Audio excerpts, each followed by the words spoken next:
Oh, Hello. we are here. Welcome. Let me just double check. Yeah, we got audio. We're looking good. Welcome to Dungeon Duets, the show where she Sexy. gets mad about her dice rolls and we do product placement for Yerba.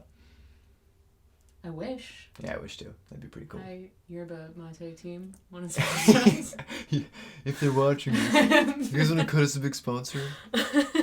We'll just take the cans of Yerba. We don't even want to ask Yeah, for just money. keep Don't us even pay us, yeah. uh, So how's it going? Great. Thanks for asking. Yeah, of course. Totally. I was looking for your opinion on how you felt. So... Ouch. News, announcements, things to say to the people. Things to say to the people. The Yeah. big one and the one that I've been watching Instagram get excited about. Is dice giveaway. So I'm sure for the 4 of you approximately who are here, that might be why you're here. We're happy to have you here regardless. I will be making them. Giving away a set of custom dice. So you will be able to pick what you want. Give me some creative direction. If you've been on our Instagram, I'm pulling some pretty cool dice right now because I've got the pressure pot dialed in and I've got cool molds. Glenn at the Blue Mimic hooked me up with super awesome dice masters. So all kinds of fun dice stuff going. And if you want a custom set, stick around because we will be... Am I doing a weird head thing? No, I you're am. making fun of me. Okay. No, I'm doing this. Because I'm excited about the dice that she's talking about. And I ain't even getting them. You have so many handmade dice, so shut them out. True. I mean... You guys, however, stick around until the intermission. We will give you your word to comment. You know how it goes. We will, eat some snacks during the intermission, watch your comments come in, and pick somebody. We'll, I don't know, assign you a number and roll a dice while we're here on intermission. That's such a good idea. Right? Make sure that there's no Make sure more... we need at least a D12. Yeah, at least a D12. Yeah. You can't... So only comment once. We'll give you your word when we start. And then when we come back, we will announce the winner. I will figure out how to send people messages on Twitch, because I didn't do that before we started. Or you can just give us your Instagram name. I want an email. I'd rather do it via email. She wants an email. Because it's easier for me to keep track of. So she'll write all those rules down. I will... Whoever wins, we'll get a hold of you. We won't stress about it. All those details. You'll get cool shit. That's the part that matters. Focus on that. Focus on winning. On nothing else. Yeah. I don't know what else. That's really the big housekeeping thing for today.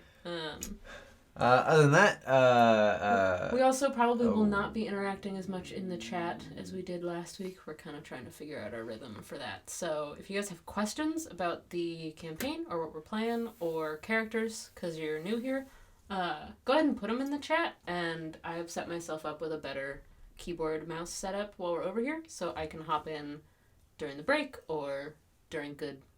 There won't be any good moments for that during the session, but we can respond to comments... questions later, that kind of stuff. So just so you know. Also keep an eye on Instagram because I'm going to start rolling out some lore posts, and so you can ask your questions there.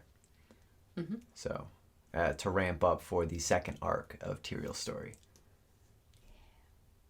I'm really excited. I'm really nervous. I'm slightly sweaty. Don't be.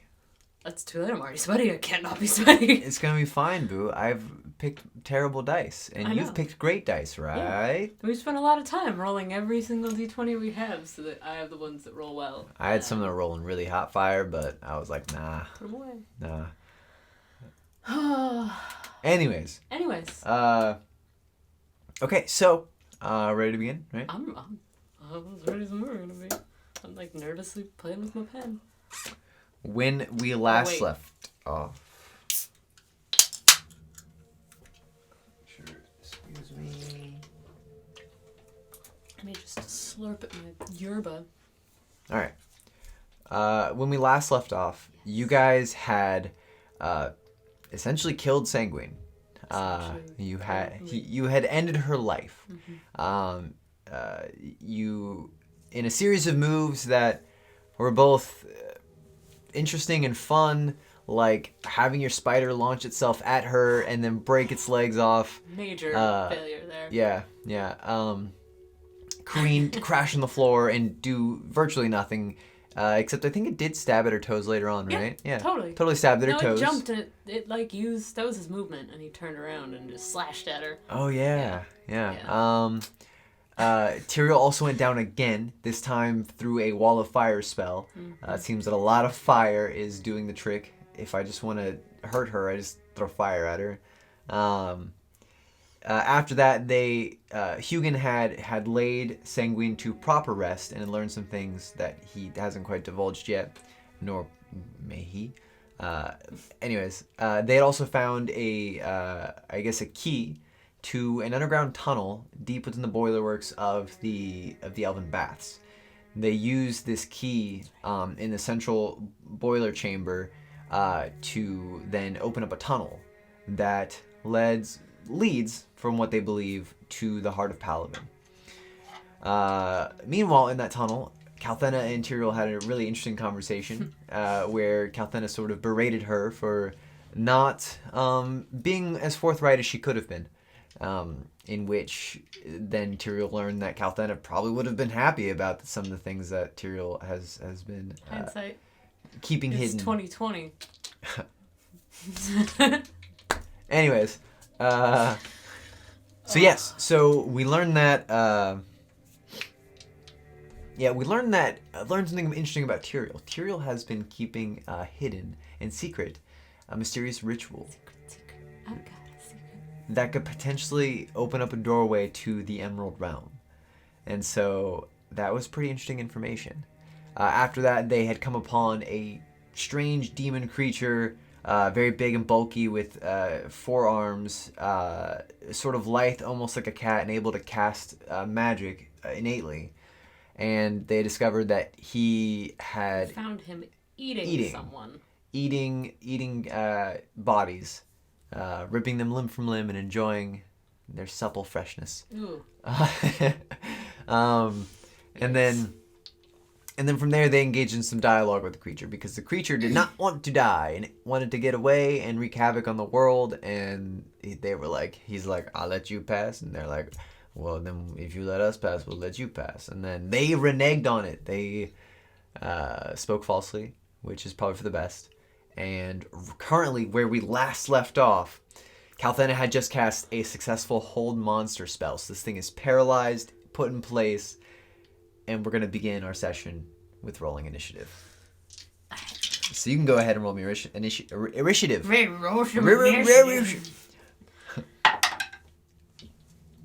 What'd you roll? You want to guess? Is it a 1? It's a 1. No way! It's a 1. That's terrible. All right. Well, what's your actual roll? That's a 4.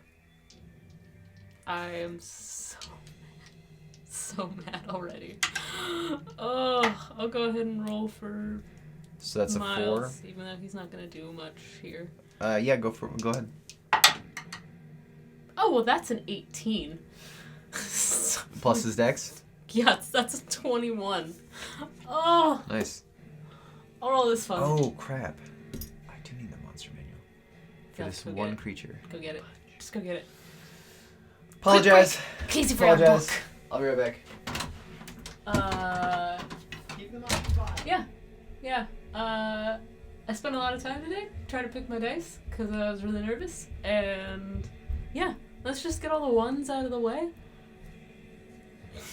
Yeah, that's rough. That's cool. We're glad you're here though. Thanks for watching. Thanks for being a part of this.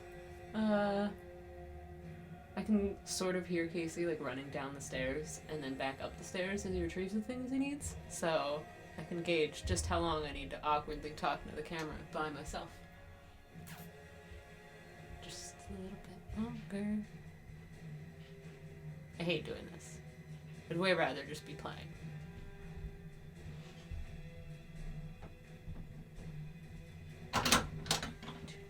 Here I was thinking I was all prepared and stuff. I wasn't. Ugh.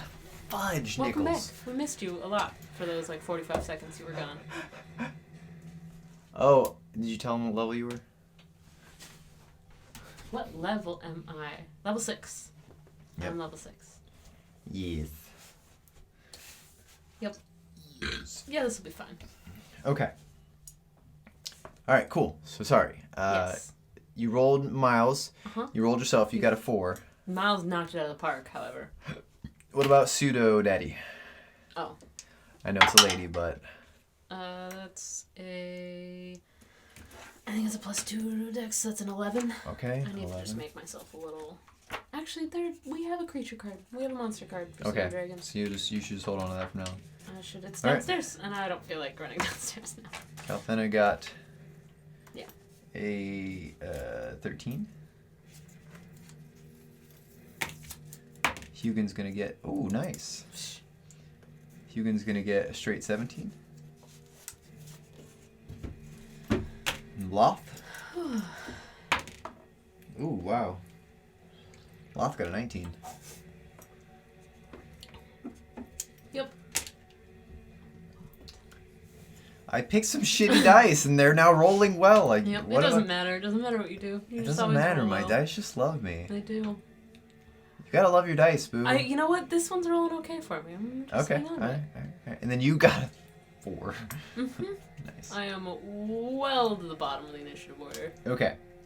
Well, let's see what happens. Because Miles gets to go first. So, with that being said, what is Miles going to do? I mean, if he's close enough, I'm just gonna have him go up and do his claw attack. Because that's all he does. And I'm gonna make use of that 21 on initiative. Okay. So, he's going to get advantage on the attack.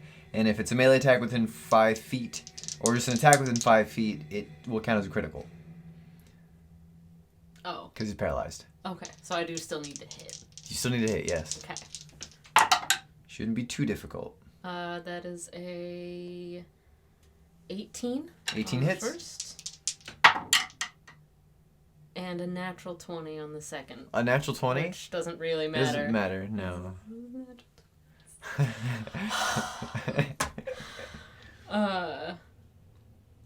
Okay, so...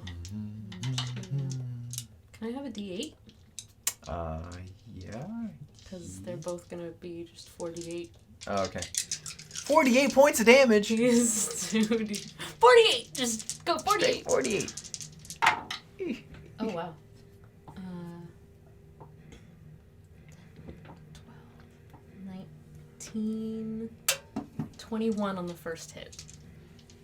21? Fuck. Points of damage? On the first hit! On the first... Okay. Holy shit! I'm rolling really hot on these. 8, 10, 14, 19, 26, 28. 20? I feel like I need a calculator, honestly. That's a lot of damage from little Spidey boy. If both of them are criticals, he does 2d8. So I would be rolling 4d8 for both. I mean, yeah. That was what? Yeah. What was my first one? 21. Dang. Is there a calculator on here? Yes. Yes, there should be. Why can't I find it? Thank you. You're welcome. I see utilitries. Toiletries. Toiletries. What?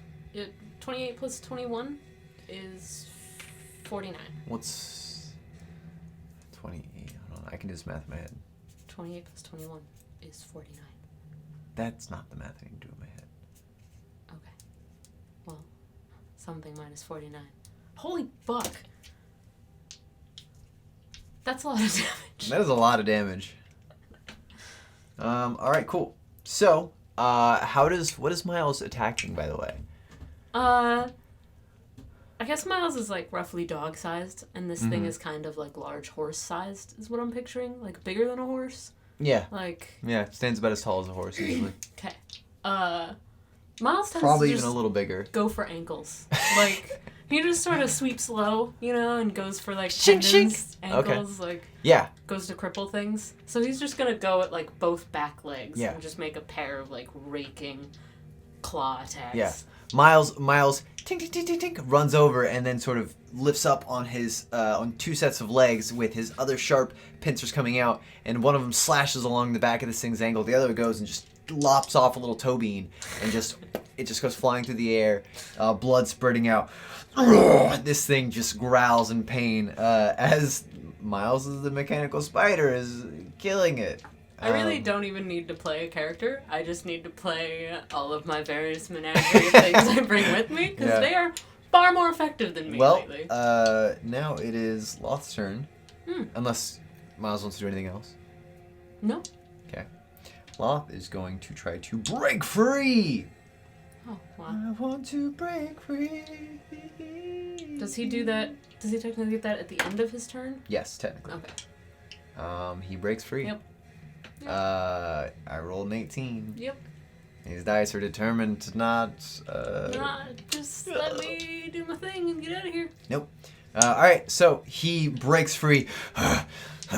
You lie! And then, so he's mad, and it looks like he's rearing up for an attack. I'm assuming you guys are all a distance away. Because you guys passed by it. You were, walking past it, so I'm assuming there's some distance between you guys. I don't know who's at the front, anything like that, but you'll figure it out. We won't worry about that too much. Alright, so after him is Hugin. Hugh, baby. Hugin is an action going to slam his staff on the ground, and as it hits the bottom, it bursts and radiate with this white sort of almost negative-like energy, where these spiders carrying these silk strings sort of form this orb around all of you guys. So everyone will have 8 temporary hit points, and you will have advantage against fear and charm effects. Oh, nice. Yeah. And that is his action. However, he will go ahead and he will step forth. A little bit closer, sort of in a protective position of Calthena and even you. Mm-hmm. So he sort of steps forth a little bit. You guys have about maybe 10 feet between you and the creature. Gotcha. At least he does. Okay. So, with that being said, it is now Calthena's turn. What does Calthena have left? She has actually a good amount of spells left. She doesn't have Hold Monster anymore.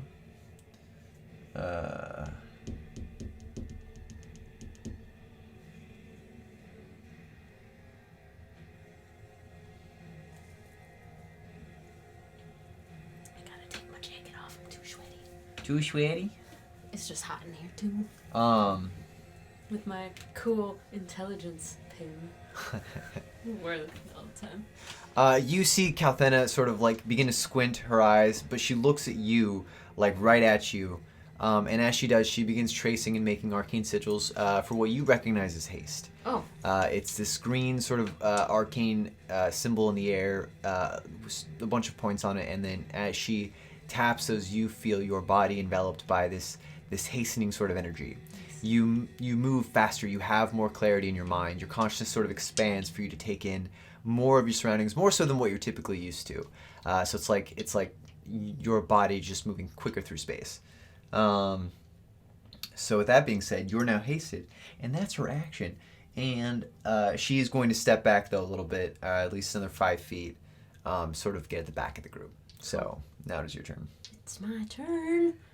Well, given that I'm hasted and I horribly wasted that haste I had last time by immediately going down, I'm gonna just run up and make 3 attacks on this thing. Okay. Pull my sword out and activate my blade song as a bonus action. Okay. And then make 3 attacks. That's awesome. Yeah. Yeah, 3 attacks is insane. Alright.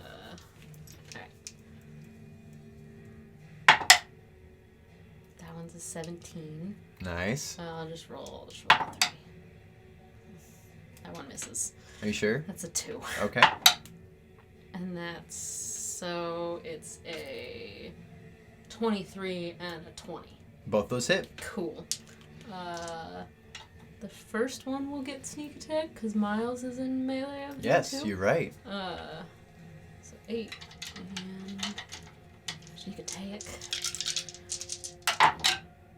That was really good. That was 2 6s, a 5, and an 8. Wow, That nice. was max damage on all but one die. 6, 12, 17, 25, 25, 29. 29 points of damage. For those both hits? No, the first hit. Why do I even ask? 29? 29. Wow. The second one's just the d8. I don't have anything else. All this math is becoming so complex. That's only 7 additional points of damage on the second hit. So 29. What's 14 minus 9? 14 minus 5. 9 is 5. And then your second damage? Is 7 points of damage. Okay, 7. Mm-hmm. Nice. Nice. And then I'm going to... I'm hasted, so I just have additional movement, which I don't need all of that movement in here, but...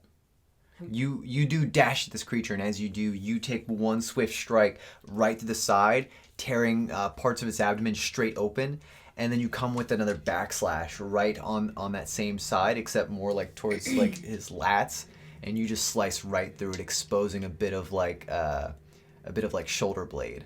Yeah. 2 vicious strikes. Love it. And then just going to like spin away and back up, so that I don't know how big Hugin's sort of bubble is, but You can back into it. Yeah, Because he's easily 15 feet. yeah, and I have more than enough movement right now. Do you have a way to disengage? Oh, that's true. He is not still held, so I'll just stay there. You're gonna stay within yeah. melee. You Yeah. still have that 8 temporary hit points. Yes. Yes. Yeah, I'll just stay right there. Okay. Oh, I forgot. Your pseudo dragon was supposed to go before you, so he can go now. Oh. He'll just stay with me. Okay. Yeah. Is he just on your staff? He's probably like in the top of my pack. Okay. Is he just like you? Do you imagine it being like trained to just tuck away? At this point, like Okay. when shit pops off, unless I tell him or her. I think Let's- turn her. to him. Yeah, Unless her. I tell her to do anything, she's just gonna kind of like whoop, slide right in. There's Got it. probably like just I was actually those books I was reading. There was a cat that traveled with them that just kept tearing a hole in the top of the kid's pack to go back in it to hide. And so he was always trying patching it, but the cat was always just tearing it back open. So that's kind of what I picture. I mean, just open it, dude. Yeah. All right, cool. So, with that being said, it is now Miles' turn again. Oh, cool. Yeah. I guess Miles is just gonna do the same thing. I mean, he's right there. Toby, strike. Yeah, I'll just roll both attacks at once.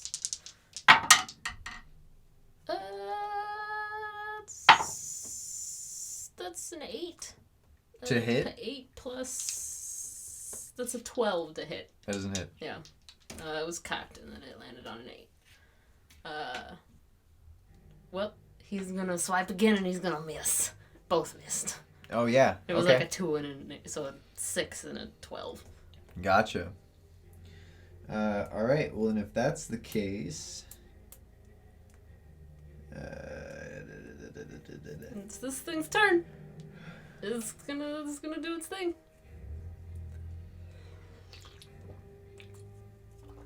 It is going to do its thing. The creature... definitely taking probably some of the most brutal attacks by you. Although it's missing Tobin is certainly...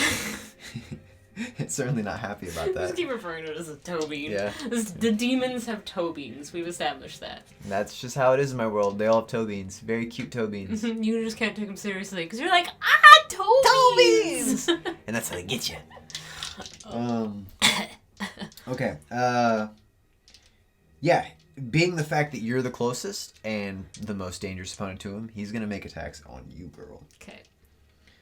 Here's the first one. Oh, that's a tree.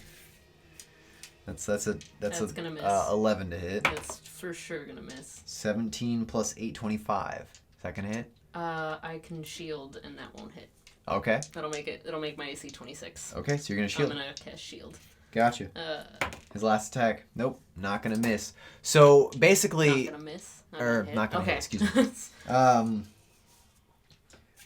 His first attack, he tries to rend you with a claw, and you just parry it aside, just easily deflecting and turning away his blow with your sword. And then the second one, he comes in for a bite, and as he does, you spread your arms wide and you create your arcane shield, and his face just runs into it. You see the chips of teeth that break off as he hits this sort of immovable, impenetrable force of shield that you created. And then at last he comes with another claw attack and just wails on it for a moment, but isn't able to get past it at all as you just weather these storm of blows. Now it is Hugin's turn. Yeah, because he has nothing else he can do, really. Yeah, okay. So Hugh, daddy. Hugh, baby. Why? I don't know, man. Leave me alone. I'm my own person. Hugin's gonna come at him with his. No, I'll say he's gonna use some Sacred Flame action. Well, that's a miss because that's a 2. Oh, neat. I'm either rolling really hot or really poorly. I don't know what to do. Yeah, just maybe switch who's rolling well. Because you seem to be rolling really poorly for the people helping me.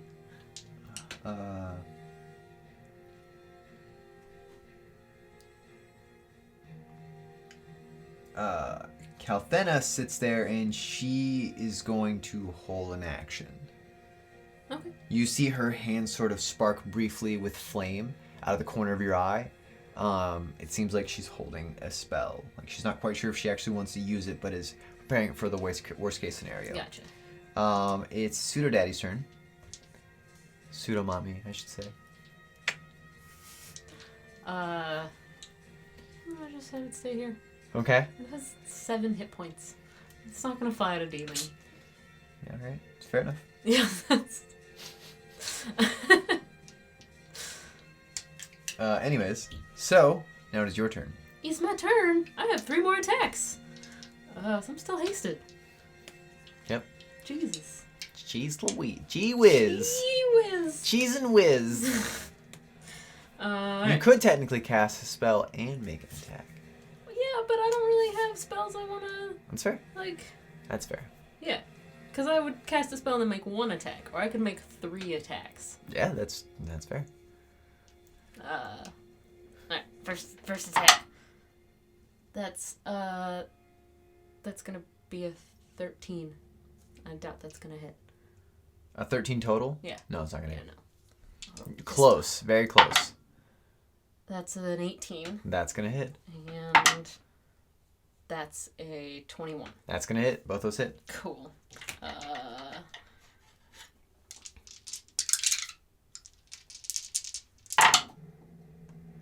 Not as hot as the last time I did this. Okay.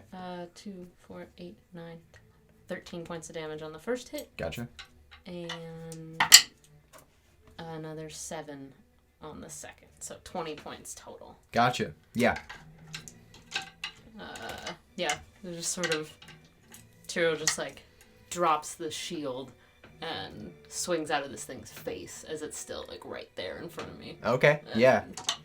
Yeah. You literally catch the whole side of its face and you widen its smile by a good few inches, tearing off a piece of its ear at the end of your slash. And then you come back for your second attack because it then lunges forward towards you and you sidestep the blow and then take off a few of its fingers as well. Toe beans.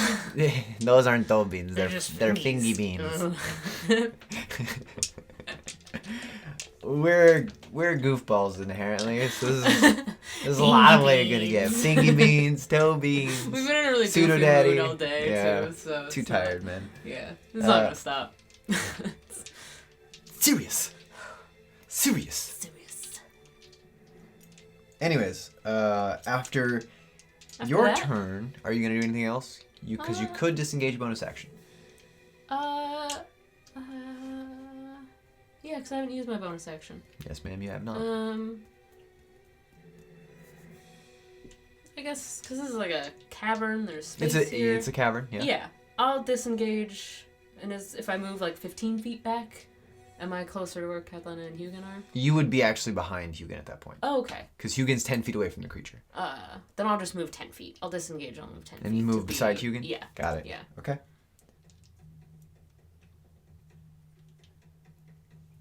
Got it. Okay.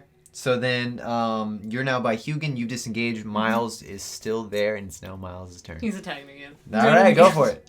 I'll just roll both at once. One of those probably hits. It's a 16. The other's a natural 3. 16 hits. Cool. 16 just barely hits. 12 points damage. Jesus. All right, so he's making his way up this thing's leg, like every slash. Like slink, yeah, just cutting like large swaths. Wounds are just opening up on this thing's legs. This Miles just like just this whirling dervish of blade attacks. Yeah. The creature, however, is now going, just like seeing its wounded state. Some of its fingers are cut off. Its ears ripped. Its mouth is hanging like wide. On just slabs of viscera that are holding it together. And then he tries to take off down the hallway. I guarantee I'm faster than him right now. So he's going to disengage from Miles. Mm-hmm. Or not, he's not going to actually disengage. He's going to move. He's going to move. Yeah.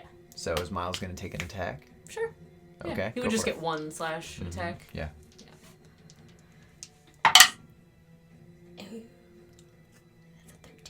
That does not hit. Does not hit. He misses. All right. Swings and a miss. As this creature is now just running down the hallway, you see as you hear it more so, he begins to mutter to himself this sort of abyssal incantation. And Kalthena has a held action. She does. Okay, I just made sure you... She does. Okay. Shit, I forgot about that. I'm glad you reminded me. All right. I just don't know when she's gonna pop that off, but... Oh shit, I guess she's gonna pop it off now.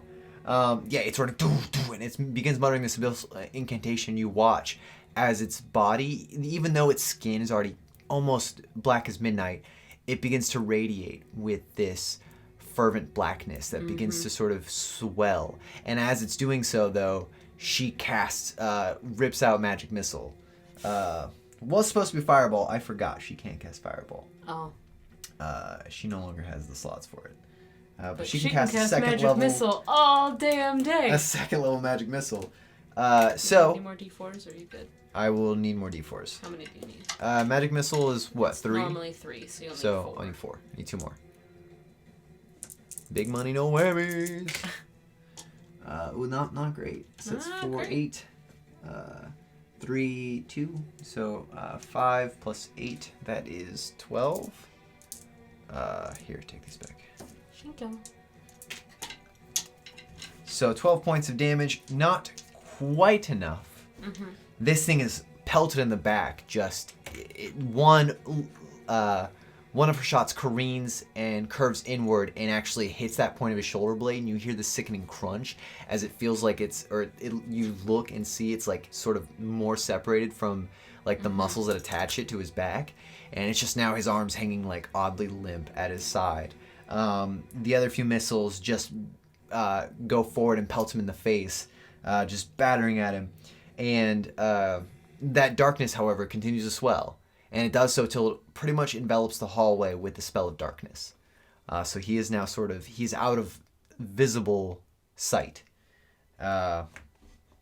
And he is his full speed down the hallway. Does the spell seem to be following him as he moves? Yes, it is growing from him. Okay.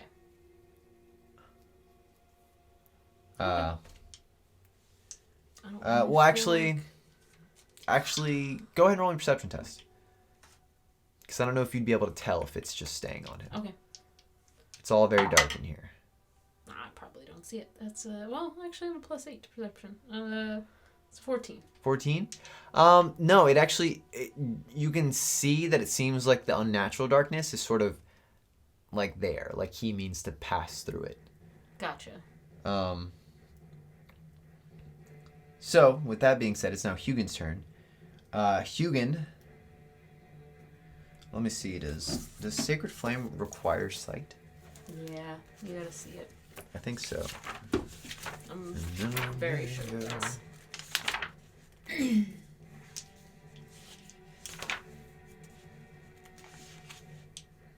Yeah, you can see within range. Okay.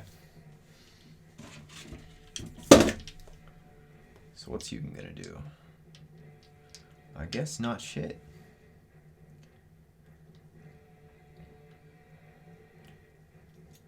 Okay. Hugin is going to, Hugin's just going to hold his action. Essentially wait if you can see him.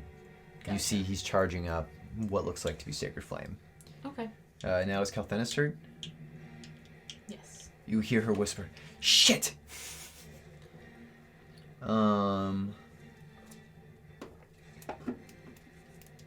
Yeah, and she herself is just like, she looks at you and she asks, "What are we going to do?" I'm probably going to go after it. Okay. Then with that being said, we'll just remove Pseudo Daddy out of the initiative order, and you can go. I'm gonna go. I'm gonna use... Being hasted, like, doubles your movement, doesn't I it? have 80 feet of movement. Yeah. So I have 40 feet, because my blade's singing. Double. Haste within double my movement. Okay. So 80 feet. Oh my god. Yeah, I guess, because it's darkness, but Tiriel's gonna run in and just, like, listen for this thing. Like, it's seriously wounded. You're gonna run into the darkness? Yeah. Okay. Are you gonna run out past it? If I don't literally run into the thing in the darkness, I will continue out past it. Okay. And Where are you running, like, just through the straight center mass of this darkness spell? Because he's a big creature. I was gonna, because it's, like, he's going down a hallway, correct? I wanted to sort of move along the edge of the hallway. Okay. And out the other side, if I get that far. Okay. And see if it's beyond the darkness. Okay. Go ahead and give me a perception test. Okay. If I'm gonna say you can safely move past it without, like, brushing right up against it, if you're sticking to the edge of the wall. Okay. And I actually like to think of that in a cool way, like Tiriel just dashes, and as she does, she sort of, like, tic-tacs on the side of the wall and then pushes off it, like, leaping into the darkness, and then comes to the other side and, like, hits the ground, slides, and then pulls her sword out and at the ready and is waiting for this thing. Totally. Like, waiting for one of those, like, Elvish Lord of the Rings, like, woof, like, reverse strikes. That was so cool in the movie. All right, anyway. That's a 17. 17 for your perception test? Yes. You don't see it, but you easily hear its footsteps. It doo, doo, doo, as it's beginning to run. It doesn't seem like... Earlier, you noticed that its footsteps were pretty padded and soft. Mm-hmm. But this time around, it's missing some beans. It's missing some beans. It's hurting. You hear the the faint splash and splatter of blood drops. However, it's not come out the other side yet. Okay.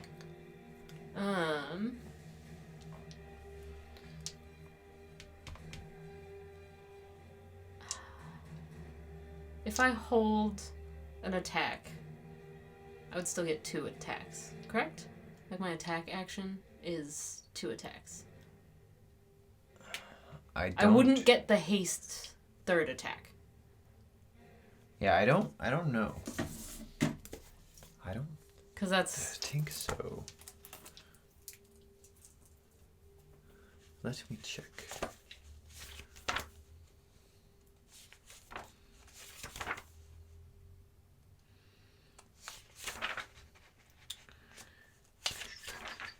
Order of combat, bonus actions, breaking up your move reactions, actions in combat.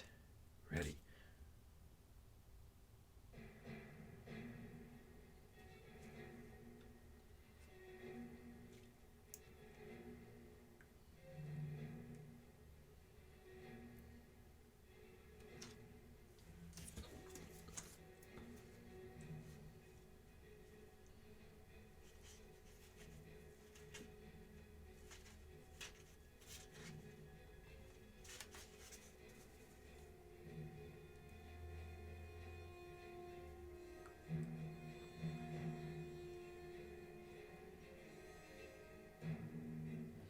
Oh, interesting. Holding spells is interesting.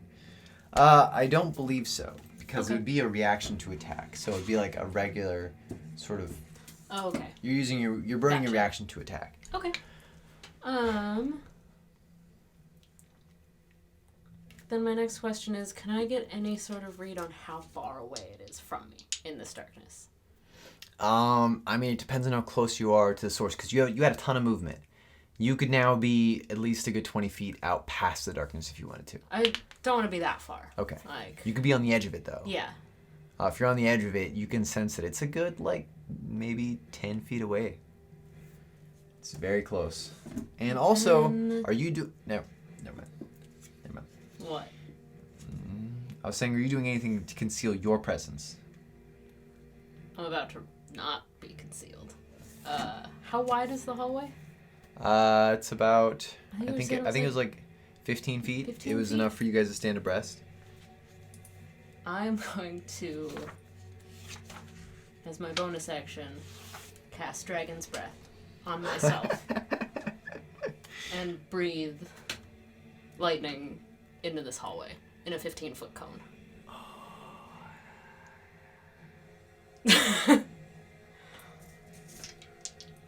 Okay. Lightning, you say? Yeah. Lightning specifically, you say? I get to pick, and I'm picking lightning. Cool. So it's what, a dex save? It is indeed a dex save. And It needs to be to what? I'm gonna go ahead and cast it at 3rd level. Oh, risky. It's gonna do 4d6. Oh, risky. It needs to beat a 16. Well, it rolled a 3. That's all 4s. Oh, shit. So that's 16 points of lightning damage. 16?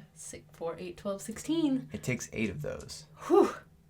Because it's resistant to lightning. Nice. But with that being said, you watch as you breathe out this just like cone of literal lightning bolts that just strike out of your mouth. I guess we were doing like the Dragon's Breath flavor, like you create sort of a mask, right? So yeah, you've created this sort of like strange dragon mask over your face, this like blue sort of crackling one that crackles with this sort of static energy. Yeah. And then it opens its mouth. Like Tiriel's hair is kind of like staticky and yeah. like floaty too. Okay. You know? Okay. Yeah. Nice. Yeah. And then as that dragon, the mask opens its mouth, you whisper the final verbal component to it, and as you do that, the thing just blasts with this just like fingertips of lightning just crawling out into this darkness, and you don't see the results.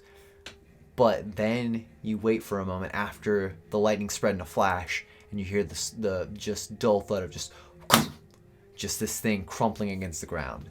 And then the darkness begins to fade. And you see this Loth dead as a doornail. Oh, that was cool. Now combat is officially over. Combat is over. Yeah, Tiriel just sort of puts her sword away. Looks like down the hallway over this thing to like however fucking far away everybody is.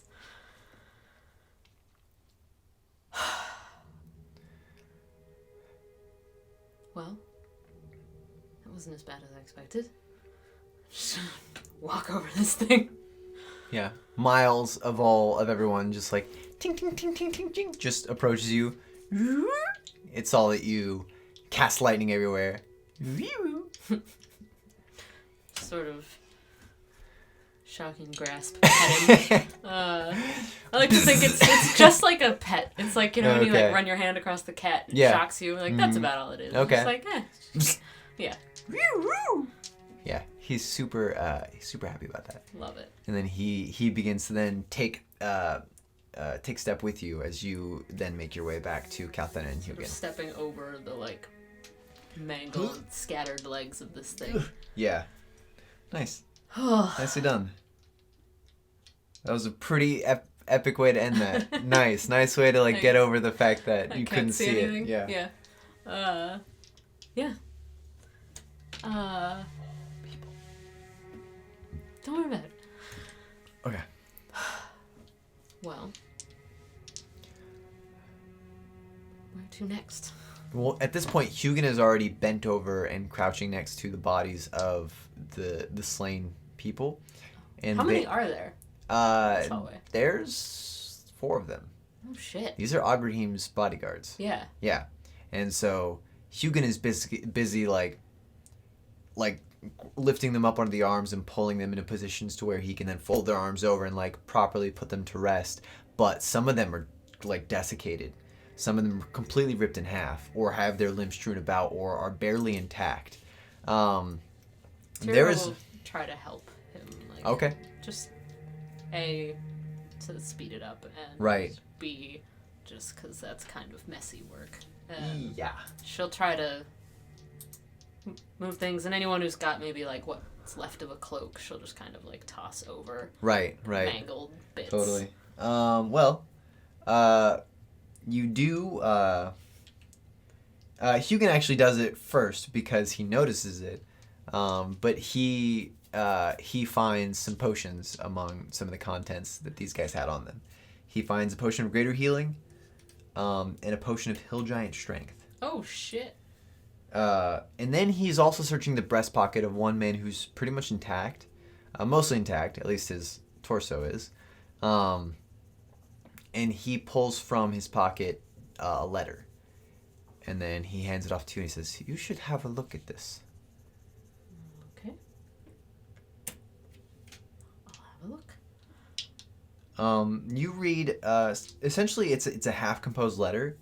One that seems like it was meant for Agrahim's father, the Magister Adiv Kassan. Give me just a second. I'm behind on taking notes, and I'll make sure I get this. Totally. Yeah, write all of the things down that you missed. Write about the slicing off of toe beans and the slicing off of fingy beans and the badass use of Dragon's Breath. Dragon's Breath is a dope spell. It's totally a great dope. Spell. It's so great. It's a lot of fun. Yeah. It's just flavor-wise, super cool. Super cool.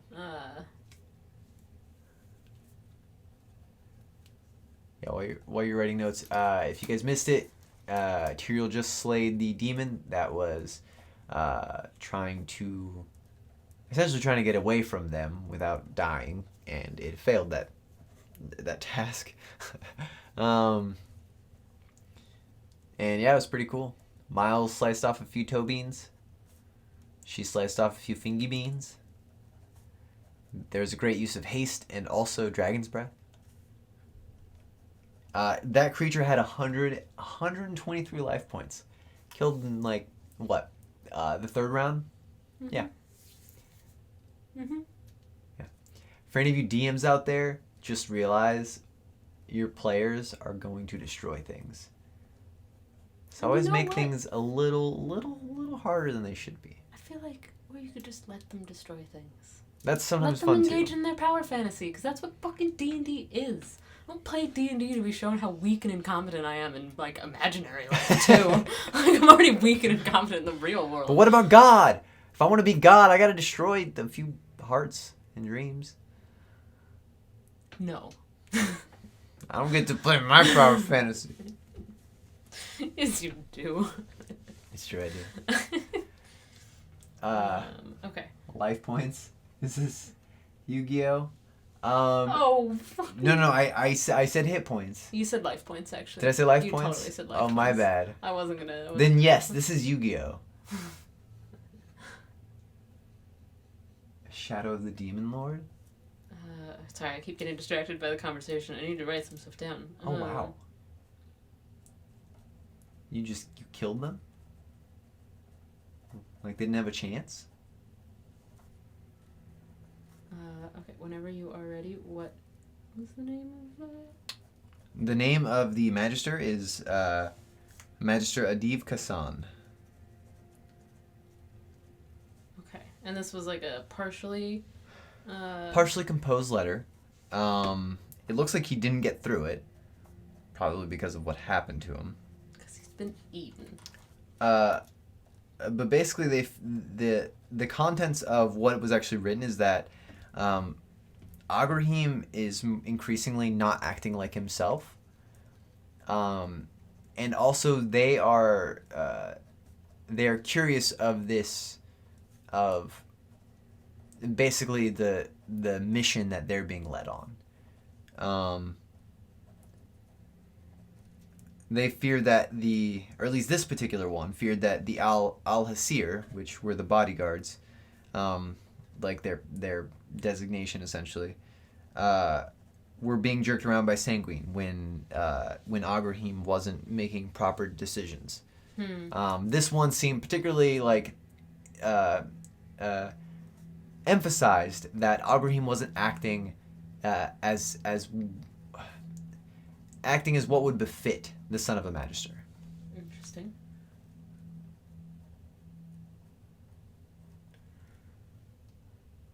Bummer.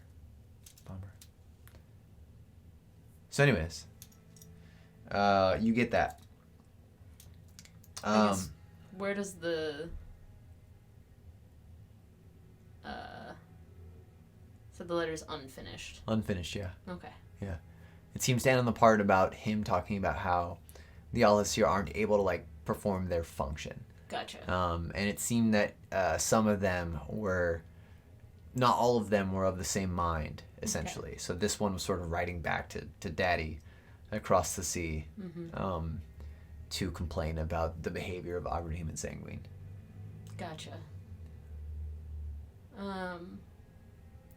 Do any of the other ones have any, like, writing notes? Not necessarily letters, but, like, anything else on them? You can go ahead and give me a search. Okay. Do an investigation check. Oh, fuck. Investigation. Well, I have a +9 to that, so that makes it a 14. Okay. Rolled a 5. Nothing like super explicit. Like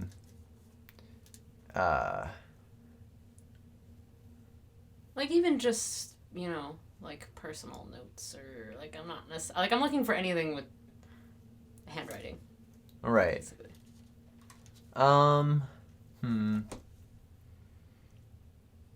No is a perfectly acceptable answer. Yeah, I don't. This guy's the only one. Yeah, I mean, there's like, they probably don't keep a whole lot of writing anyways. Yeah, no, I can't imagine what they would keep. Yeah, that's fine. Besides, like some useful things, like some potions, and then this guy had a letter just because he was trying to air his grievances. Okay. Then I will take that. I will share that with Calthena while Hugin's doing his thing, and let her read it while I continue helping to sort of gather up what's left of these people. Yeah. She's like, she's flipping it open and she's reading through it. You hear like a couple of noises, that sort of stuff. Nice. And then Hugin, you watch as after you sort of line the bodies up, as best you can. There is like one that's at the point of no return. There's gonna be no gathering its limbs or pieces because he's just totally dug into and torn apart. The fact that you weathered the blows, like you were like seeing how this thing's claws could just rip apart a person. So, but you watch as Hugin begins using the spell Speak with Dead, and he begins talking to each one individually. He doesn't spend a whole lot of time with each one, but you sort of are watching him, and his eyes are closed, but every once in a while his mouth sort of works in ways like he's trying to say words, but he isn't, or like he is saying words, but he isn't. Yes. But his mouth's sort of just working wordlessly. And then after he moves from person to person to person, he then comes back to you and says, "These men will not rest." And that's just sort of like, he says it as like a conclusion, as a sort of statement, prognosis, if you will. feel like that's all that Agrahim and Sanguine are leaving behind. Unrest. Well, maybe we can stop more. At this point, Tira's probably just like sitting on the ground. It's probably been a few minutes. So. Totally. Well, are we going to move on? That's something I wanted to look at. Yes.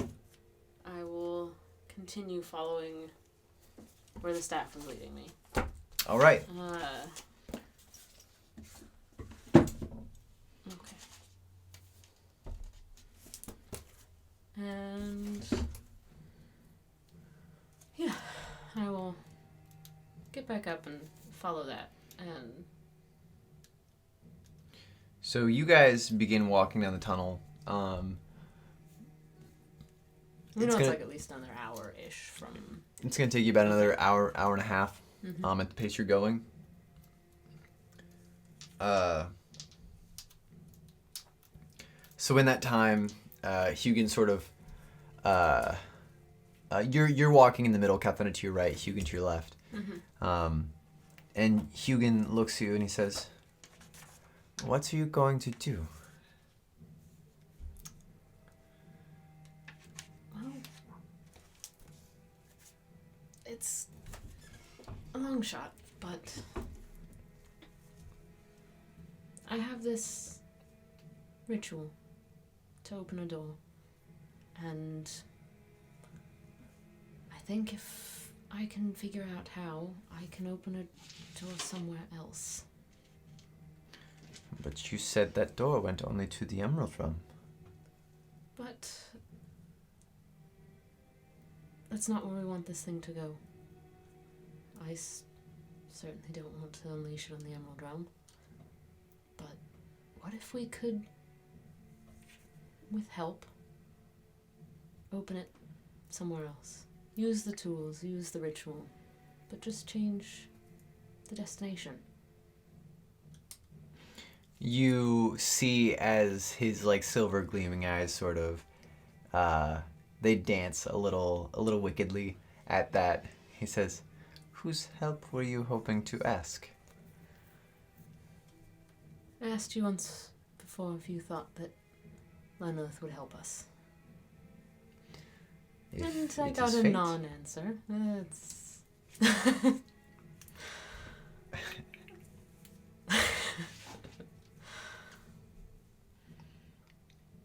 I don't know how to ask her. But you might. And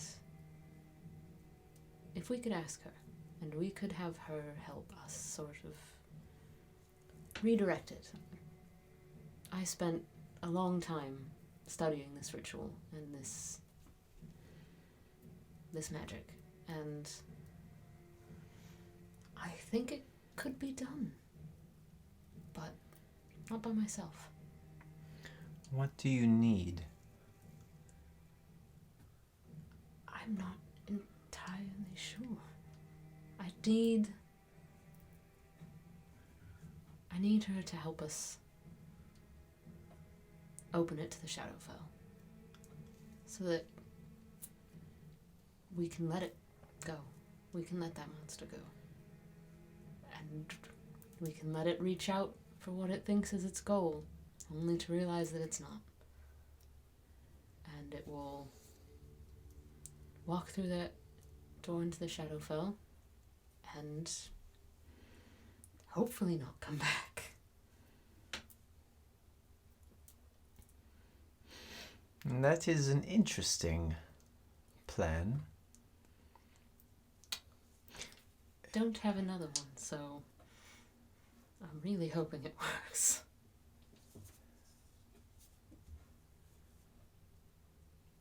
Do you remember the dream tongue I taught you?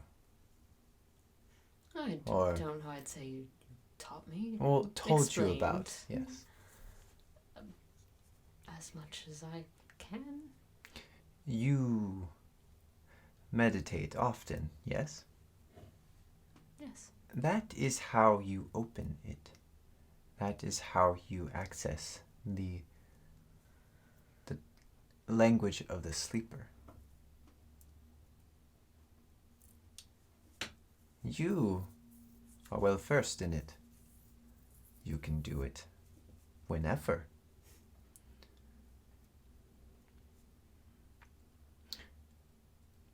I think your ritual may require a piece of the Shadowfell.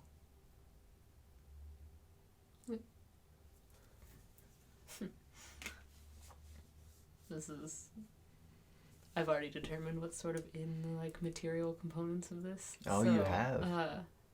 It requires a small piece of the closest thing we have to the Emerald Realm, so if you I don't know. We will be blind. We will be trying this and hoping it works. But This creature is of the Shadowfell. This is why Lenolith wants it back. She wants it in her domain. And this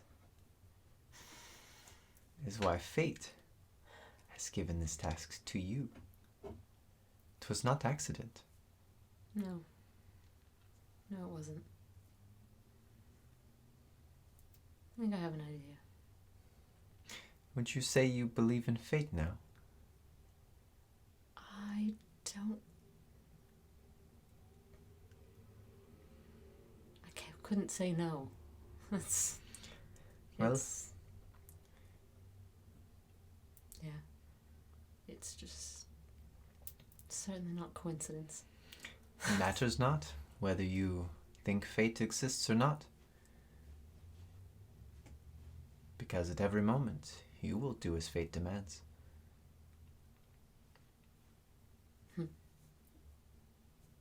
This is why you were given the staff. And why you came here seeking to do something you didn't quite know.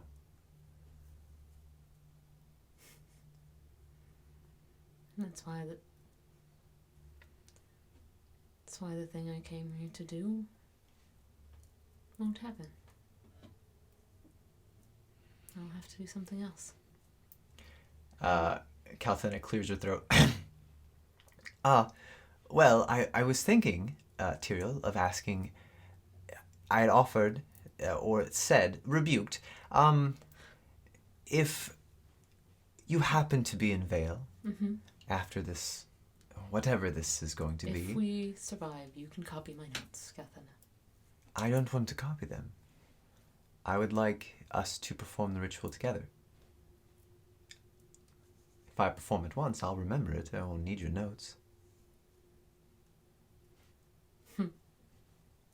She just sort of like shrugged sheepishly. You want to open a door to the Emerald Realm in your tower? It would be nice to have Do you have any idea what could just walk through it? I know of plenty of wizards who bend the rules on the daily. And I'm not telling you not to. I'm just making sure you know what you're getting into. I have no idea. And that's the point of being an explorer of the arcane. I have no idea what I'm doing. Ever. Mostly. On most days. And that's the fun. Well, I would be happy to. So you can still do what you came here to do without the military bend to it. And I can explore parts of our shared heritage. I'll see if I can point you in the right direction once you're there. That's all I need. Just the direction. Tira sort of shakes her head, internally trying to decide if this is a good idea. Calthena is definitely... She has a lot of respect for Calthena, and she definitely does not want to be responsible for... Calthena being arrested. Well, no! Worse. Opening a door so that some horrible Emerald Realm monster walks through first thing. Certainly. There's a chance. There's a chance. Hugin at one point is just like, after this is all over, I could sure use a nice bath. A few women. All at the same time, or one after the other? It depends on how they come. Does Vale have... And then Calvin is just like, no, Hugin, Vale does not.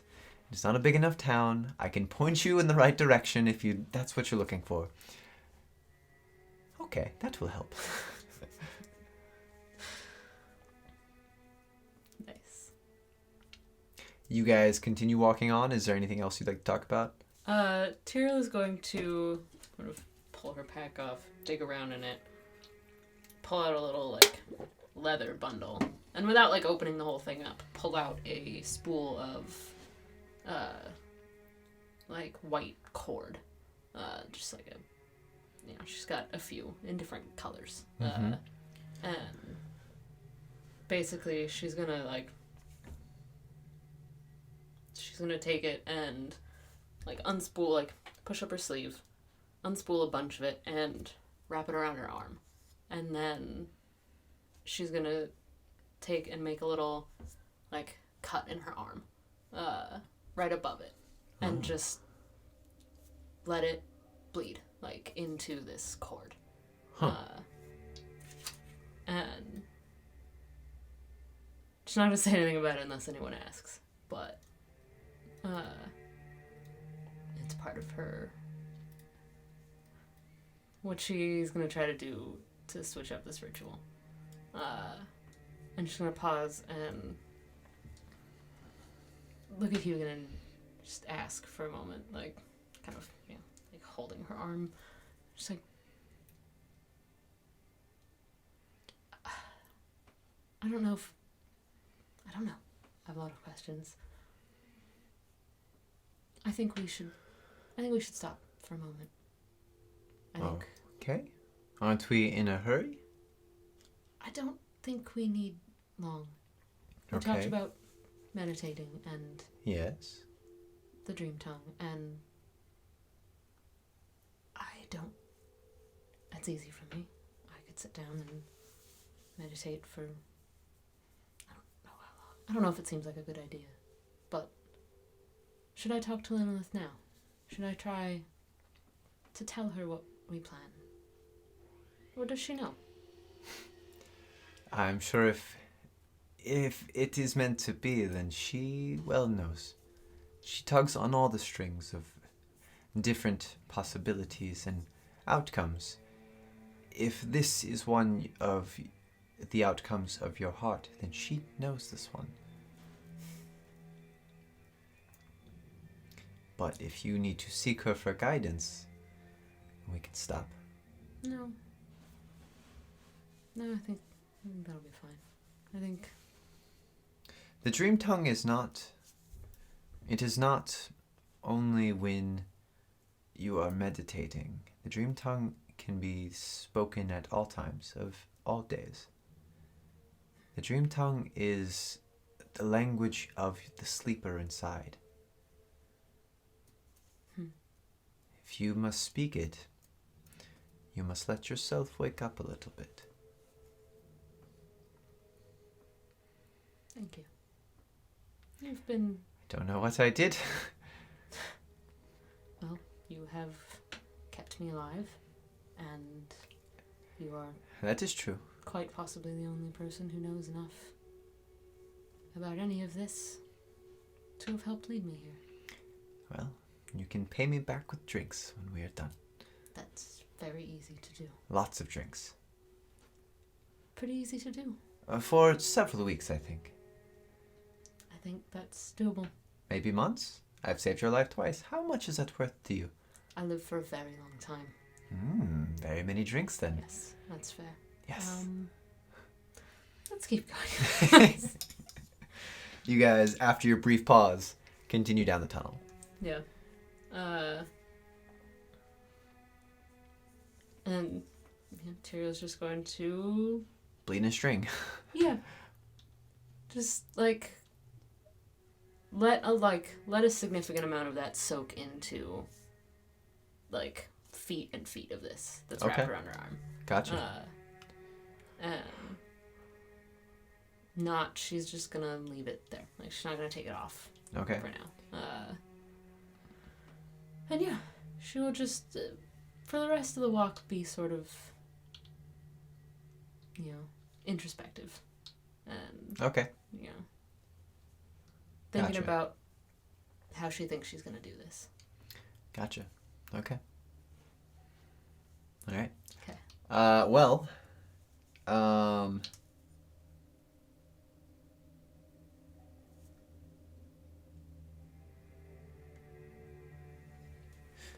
eventually, you come to what is the end of the tunnel. The end of the tunnel sort of stops abruptly as you see this like plummeting tree root that is just digging deep and seems to have broken away at the roof line of the essentially the building that you begin to climb out of. You, Hugin, and Calthena move up the rubble alongside the side of this root and squeeze out of the gaping hole left by its search for water or something. Mm-hmm. You're not quite sure.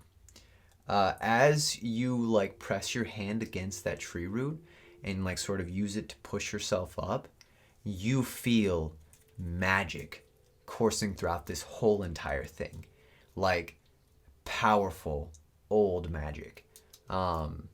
It's just like it almost radiates off it like a heat. And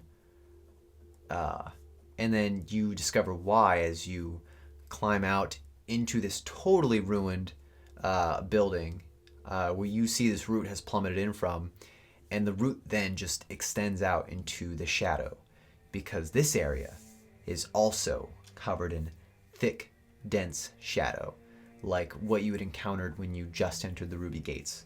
Interesting. Or the Ruby District, excuse me.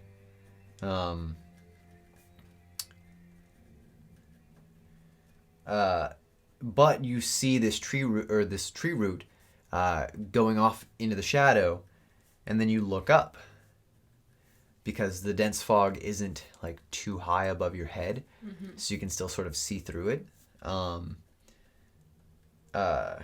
You can still see the gargantuan tree trunk of the tree that sits at the heart of Paladin. You can even see shafts of light, like daylight, pouring in from the insane canopy of all sorts of different colors of leaves and bark of different trees, because as you're noticing, you're like seeing essentially like the top half of it, right? And what you're seeing though is you're seeing that this tree was made of several trees grafted together. Some you're even suspecting came from the Emerald Realm, which is surprising to you. And now that you recognize it, you also sort of recognize that's what some of that magic was coursing through the root. Like, this is magic from the Emerald Realm. A very sort of wild and primal magic that surges better with nature. Yeah. And despite the fact that it's supposed to be winter, this whole area is just blanketed in just gentle warmth that seems to radiate out from that giant tree in front of you. However, you are amidst some rubble of a building. You can't really see too far in front of you. It's obscured, but your staff is still pulling you forward in a direction towards that tree. Make me a perception test. Let's see if you can see this. Ugh. 6 plus 8 is 14. Okay, that's good enough. Okay. I mean, that's pretty much partial. Do great. Just gotta do just good enough. Just good enough. That's pretty much partial success in my eyes.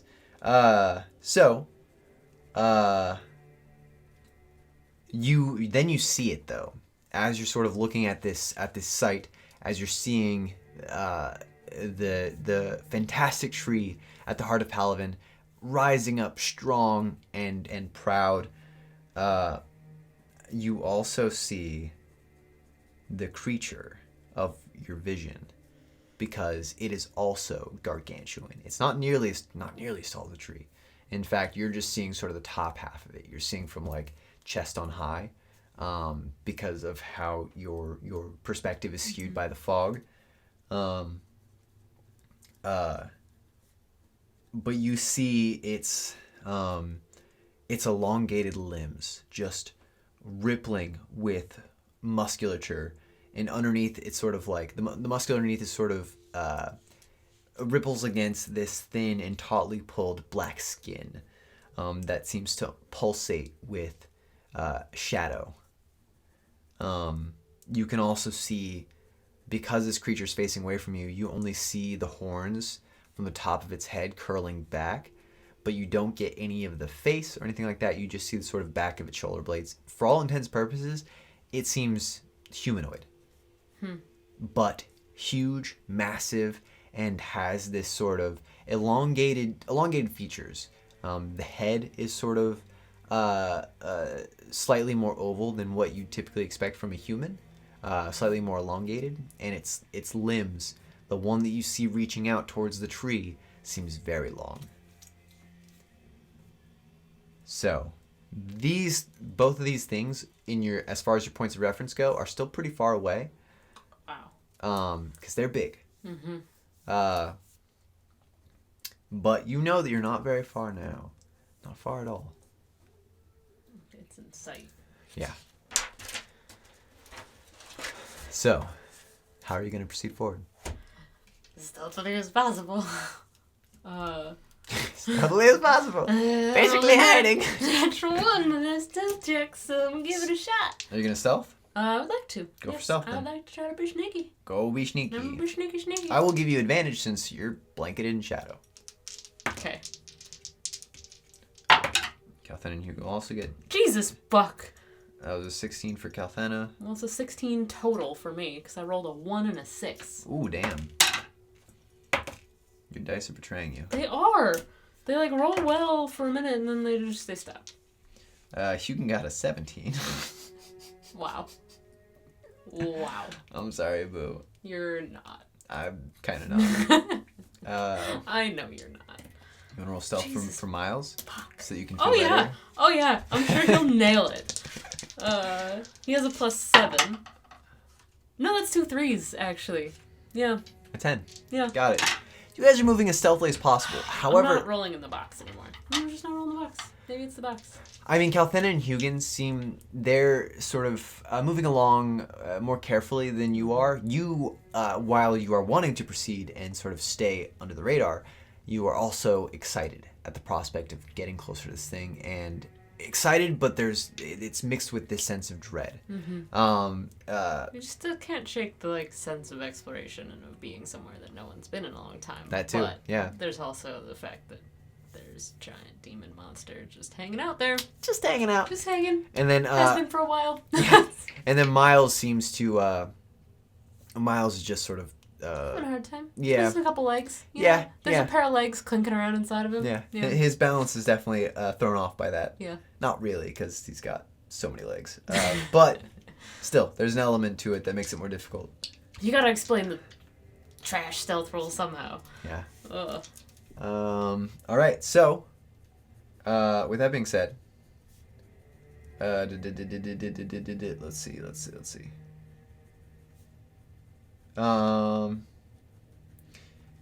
Go ahead. I'd like you to give me some perception tests. So just one? Give me just one, actually. Okay. Good luck. That's a lot. That is a lot? That's a 23. Okay. As you're moving along... No, I said I wasn't going to roll in the box, and roll in the box. As you move along slowly, you bump into things from time to time. But they're almost all wooden, right? Mm-hmm. Except they're not like trees. Well, one's a tree. One is a tree end. Oh, shit. Yeah, you at some point bump into the fallen, toppled structure of a tree end. Basically, it's the face in the wood is like open in horror, dead as a doornail. You see as like parts of it are just smoke scarred and actually still flaming, with just cackling flame still burning at the wood of them. You see other smaller wooden creatures. You would know them from your time in the Emerald Realm. These are woodwoads. They're typically made by druids to protect areas, and you see a lot of them also dead. Some of them are covered in these in like mass shards of ice, or they're pincered straight through, and like a ton of them, just littered all over the ground. And you just like slowly, subtly, as you're going through this shadow, you can see some in the distance because of your dark vision, but some you just straight up bump into, and you just bump into these ones that just like topple over and then crash, frozen and shattering against the ground. So some are like scarred with fire. Some of them half frozen. Some of them have like smoke scars, like rippling across the lengths of their body, but that seems to be the effect of lightning and not. So basically, all these elemental properties just used to decimate these things, and this is what you're passing up.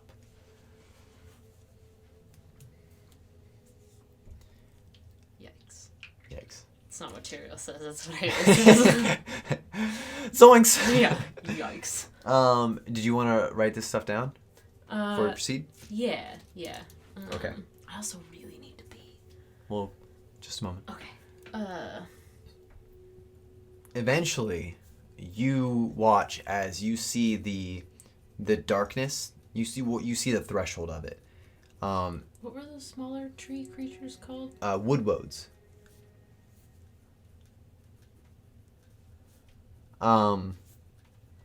You see the threshold of the darkness slowly curl around this sort of spherical wall, and then as you get closer to it, it's more of like a spherical wall of force, because you eventually come to the point to where you see that gargantuan shadow creature. You see its legs now. You see its full lower half, huge, towering above you. And then the tree right in front of that towering above you as well. You see it reaching out. You see at various points in like a good 150 feet, like sort of circular area, like circular diameter, you see six elven sages that were they're all in seated positions with their staves, except for one of them, all with their staves, and they're all concentrating, or at least concentrating, on this spell that you saw in your vision, where basically from the sigils that envelop their seated positions in this sort of circular glowing glyph, but from beneath them, there are these large spindles of white light that are just slowly wrapping up this thing and holding it back in this sort of animated stasis, right? However, you also notice that many of them now have their throats slit. There is blood pouring down and drenching these sort of regal fabrics of their druid clothing. And you see the actor, the only living creature among this strange, magically protected place. You see Agrahim in his white and golden magister clothing, with a dagger in his hands. His clothings are splayed in blood. They're tattered and ruined. There is a wild look in his eyes, even off in the distance that you can recognize. You're sort of sitting at the threshold of shadow, but that's enough to just see through it and see this scene, because this scene is illuminated by sparse shafts of daylight. But you see him there, and he is now drawing his dagger through the final druid and slitting open his throat. You watch as the druid's head just falls back ever so gently and just releases this torrent of blood that begins to soak into its druid's clothing. Oddly enough, their glyphs are remaining. They haven't gone out yet. But this is what you see. And we're going to go ahead and take an intermission right here. We're going to take a 10-minute break. Also, details about the thing. Details. I will type them up as well as type them. I have to pee so bad, you guys. I will type them up in here just in case you miss it. We'll take a 10, 12-minute intermission somewhere in there. Because I need to, like, take some notes, too. Hop on the chat. Type, Duets. Exactly like it's spelled. If you don't know how to spell it, you can look at our channel name. I don't know if that's necessary. That's a little rude. Sorry. I'm really have to pee and I have no filter. Stop being rude because you got a full bladder. Comment. We'll be on for a few minutes. And we will, I don't know, assign you guys a number, roll a dice while we're gone. And there's 5 of you. There's, 5 whole people. You got pretty good odds. Yeah. So yeah, I will switch to intermission screen and we'll be back. Yep. Thanks, guys. Thanks.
Alright, guys.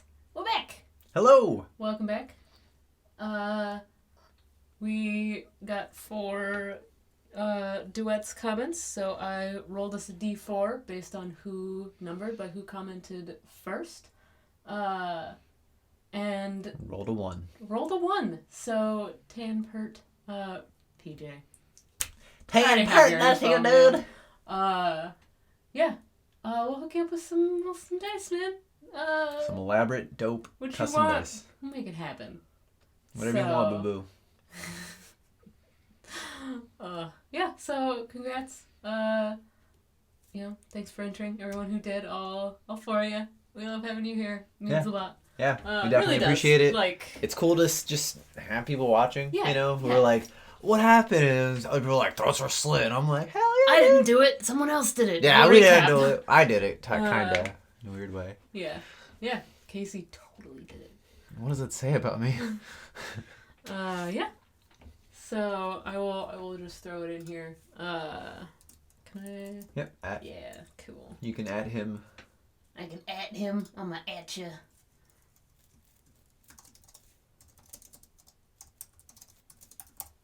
You're a winner. You're a wiener, man.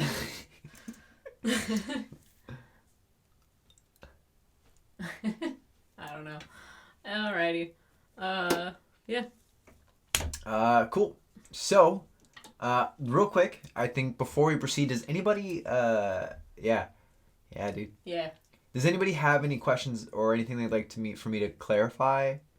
Because we can do that real quick. We can do that real quick before we questions. begin again. We realize there's a delay, so we'll sit here for an awkward second in case anyone asks anything. Hold your breath until someone asks a question. Or don't ask questions and we can just keep going. We can keep an eye on that as we do a brief recap. Oh, yeah. That looks weak. List of current party members. Kalthena, Hugin, Miles, Pseudo-Mommy, and Tiriel. Boom! I'm just gonna call her Dragon. Dragon. What if she has a name? You just don't know it yet. I will ask her later. We've been She likes books. Busy. Yeah. You could maybe find out some character who likes books and name her after that. Cool. Can do. Candy. Yeah. So, where we just left off. Mm-hmm. Ooh, so excited. You see the wild expression of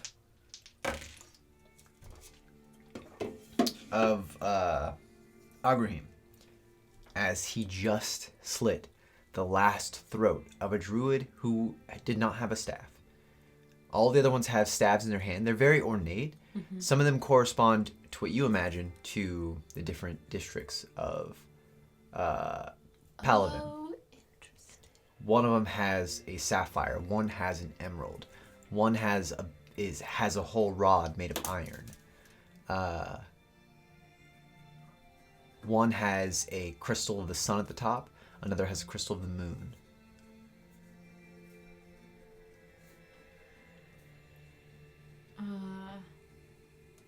Interesting. So you notice all these things. I rolled terribly for Agrahim's perception test. Oh, wow. So at this point, he does not notice you. Okay. But throats are slit. Yeah. And you can go ahead and roll your perception test. Uh-huh.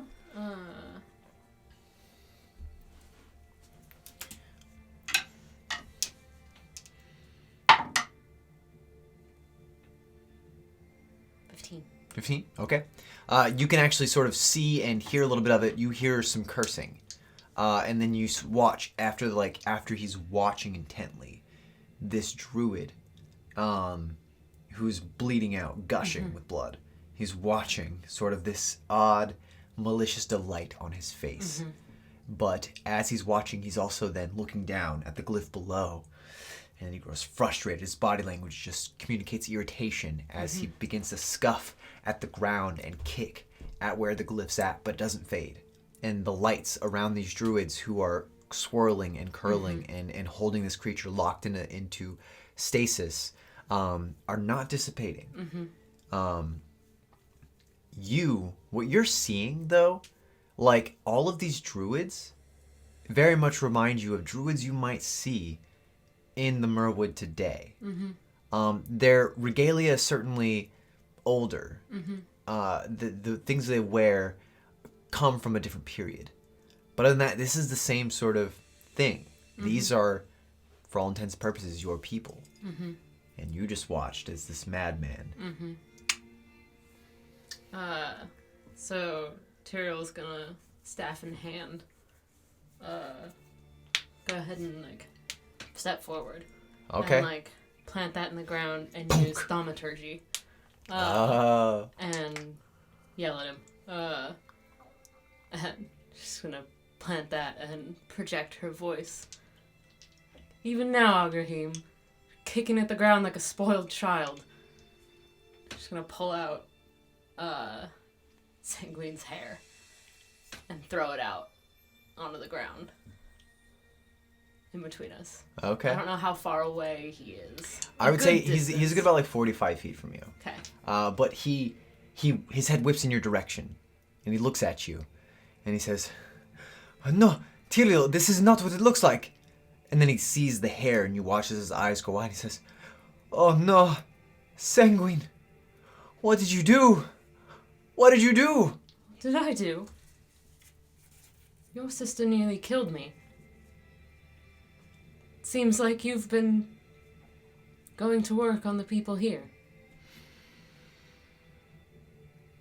And then you watch as he throws his head back and just cackles. And just, like, the cackle itself, the voice that is coming out is not Agrahim's anymore. It is this unnatural sort of widening of the throat as this voice, deeper in tone and resonance, comes out. But it comes out, like, fuller. Like, it's not being expressed from the mouth at all. It's being expressed from a place inside. And it just sounds dark. And it fills your ears and totally overtakes your head. Almost like it's not being communicated through the airwaves at all. And it says, I was wondering how long it would take you to get here. Not very long. Send stronger things next time. They failed, did they? Yes. Well, that's no matter. I will take care of you here and now. I hope you enjoyed, though, all the things I left for you.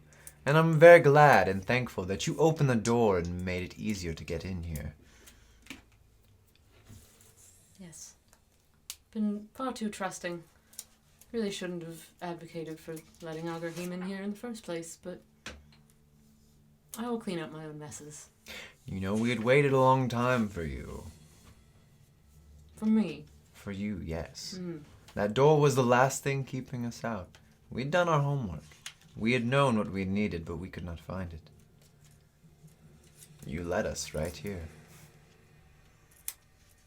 Well, I would say you're welcome, but... I noticed you're looking through your spell book. Sorry. Just thinking. I mean, I'm wondering, should I continue, or are you going to cast a spell? I'm not going to cast a spell at the moment.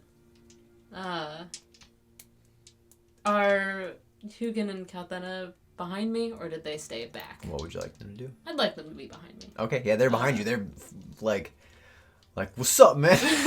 You know? They both step out of the darkness. They're like hype men, just like, oh, yo, dog, you don't say it, Tiriel, you know. Anyways.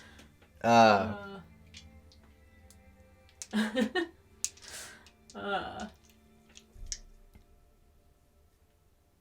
got distracted by comments, but we'll answer stuff later.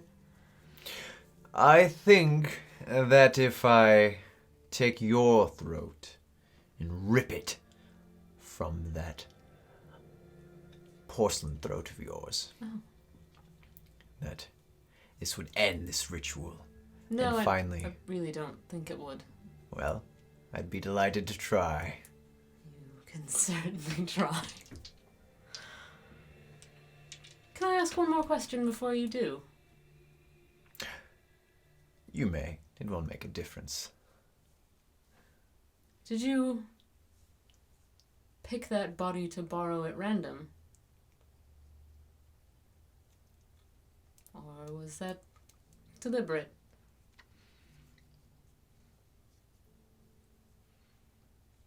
Would you like to make a persuasion check? Sure. That's a 10. Oh. Total. 10 total? Total. I mean, in the realm of checks, this would be like... Partial failure. No, partial success. Because it's not like so hard to get him to like talk about himself. Yeah, Get totally. the villain to monologue. Come on. Yeah. Not that hard, especially when he's a self-absorbed demon. As you ask that, he laughs again. And... Almost choked on my own spit there in total silence. Sorry. Really ruined the moment. Tiriel's like, sorry. Okay. I'm just choking on my own spit. Well, that's going on. Feel better. So you ask if he happened upon Agrahim's body randomly. Mm-hmm. It was not random that me and Agrahim came to be as one. It was a happy accident. Fate, you could call it. You see, I was summoned here by Sanguine. She's the one who made all of this happen. She's the one who sacrificed her brother to be my meat suit. As he says those words, though, especially those last two words, like there's an like he cuts off the word so sharply that there's this disdain about it.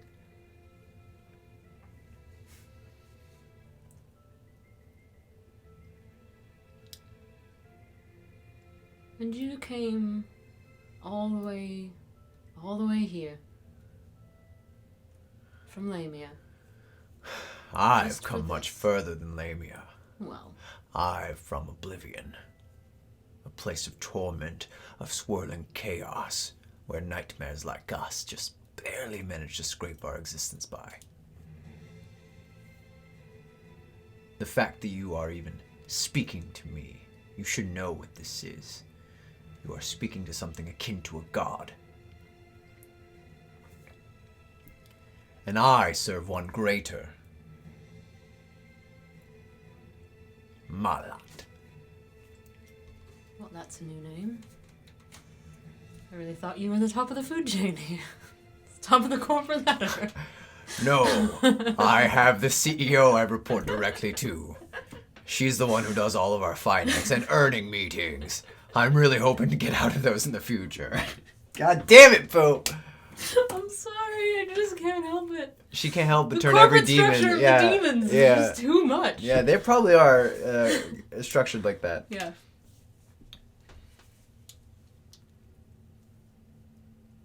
There's another one. Is she here too? No. Oh, well, best news I've had all day.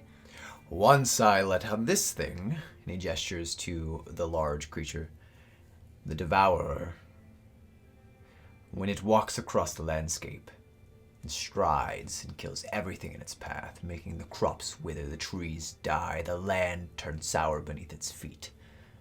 After that, we will use the people who have been slain by him as sacrifices for Malat. Tiriel's just gonna kind of lean back towards Hugin. Sacrifices seems awfully contrary to your line of work. Could it do that? I do not know. I've not encountered anything like this. But if it can, we should put it down quick. That is no longer Agrahim. Even if it was, it wouldn't really stop me.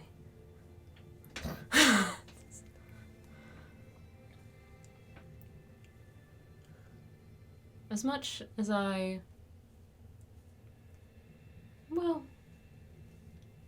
different Tiriel would have been very curious to see what sort of havoc you could wreak. But I don't think I can let that happen. You're going to hurt Agrahim, this I've body. You never- know he's innocent, don't you? You know, Before this plan was ever put into motion, I took control of his body. yes. And yet, somehow, I don't think I'll have a problem with that. Sacrifices have to be made. I liked Sanguine a lot more than I liked Agrahim. And that was just Sanguine. I didn't have a problem killing her. Enough talk. Yeah, I agree. I'm gonna... Oh, fuck. I have so few spell slots. So few spell slots. He says, enough talk. And then he says, this body grows hungry. And then he lifts his hand, and you watch as he begins making some arcane sigils. So like we've done in the past, we can make this a dex check to see who goes first. Can I tell what he's doing first? You need to make an arcana check. Okay. And I need to check what spell slots he has left. Oh, well, I'm gonna count it even though it landed on the keyboard. Make sure I didn't type anything with that. Arcana? Oh, fuck, that's a ton. That's a ton? That's a 26. Oh, well, okay. He was gonna do Chain Lightning. Oh, shit. Yeah.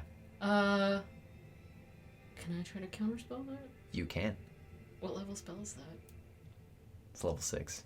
Oh. I'm gonna try. I don't wanna get hit with that. I have to just beat a 16? Right? And I just roll and I add my spellcasting modifier? Yeah, you need to be a 16. You add your spellcasting modifier. That's a 17. That's a 17? Oh, shit. He's gonna Sorry, fuck that you was up. probably really loud, guys. Oh, boy. Yeah. I'm sweaty. So... And that was the first spell. He was drawing with wide circles with both of his hands this large arcane sigil that you didn't quite recognize, but you recognized the patterns of it, that this was embedded with lightning magic, and that it was evocation too, and that it was going to hurt. Mm-hmm. It had 6 points to it, and so you noticed that it was a stronger spell than most, and as he was uttering the verbal components to it, you did counterspell, which counterspell is not, there's no sigils to it necessarily. It's more of just like a mental block, where you use your verbal components as like sort of, it's like you're whispering directly to the mind of your opponent. You're trying to mentally stifle their spell and break their concentration, their configurations that they make in their head. And so it was just like a brief stutter, and you watch as his sigil just sort of shatters. And he like sort of looks at his hands. And then we're gonna roll initiative. Okay. I'm rolling all over the place. That's a... Oh well. Jesus You'll Christ. be happy to know that Agrahim got a 7. Oh, well, I got a 8. So... Oh, nice. I will go right before him. Right before him. Probably after most everybody else. Kalthena got Kalthena got a 7 too. Oh, well, that's another 3. So that's another 3. Miles is going last. Alright, epic motherfucking combat. You ready? I'm so ready! You ready? I just counterspelled a chain lightning. Just barely too. Oh. Wow, Hugin got an 18. Amazing again? Yeah. Hugh Daddy. So real quick. Mm-hmm. Nice. Oh, interesting. Oh, this music's really cool. Yes. So sorry, what was Miles again? 5. 5? Yup. You wanna roll for your Cedar Dragon? Sure, but I'm probably not gonna use them to attack. So You never know when a Cedar Dragon come in handy. yeah, I'll just go ahead and roll and get them on the initiative, just in case. Oh, that's the best initiative roll. It's a 13. Nice. Yeah. It's the best of all of us. Other than Hugin, apparently. Alright, so with that being said, Hugin is going first. Nice. Hugin, in the same way that he did last time, is going to cast Twilight Domain. I didn't even erase those temporary hit points. Those are still there. Yep.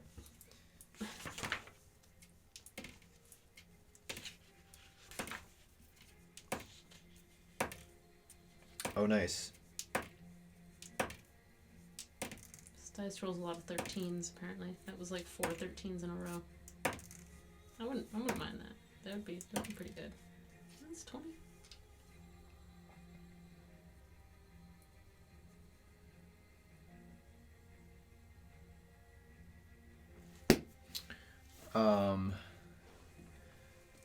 He is, so yeah, he's going to use his action to create the Twilight Domain. It's going to spread around all of you. Mm-hmm. And then he is going to hold, well, not hold, he can't really hold anything.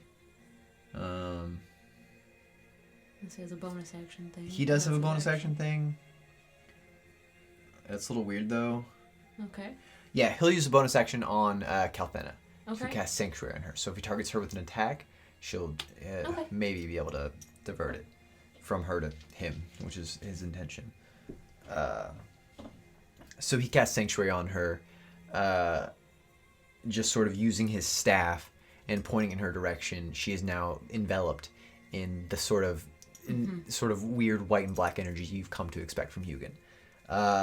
All right, so after him, it is Pseudomami's turn. Do you want to do anything? Nope. Okay. Hang out in my pack. It's now your turn, Tiriel. Oh, it's my turn already? Yep. Is Kalthena like all the way at the bottom? Kalthena's going at the same time as Hugin. Or not Hugin, Agraheen. Okay. Okay.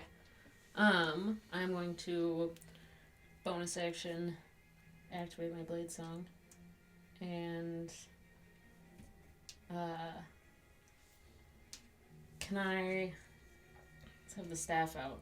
Can I swap staff, my sword? Because I hadn't specified that I'd put that away. Yeah, certainly. Okay. And he is how far away right About now? 45 feet. 45 feet. That's what I said, so I'm sticking with it. I guess I even after I stepped forward. Uh-huh. Okay.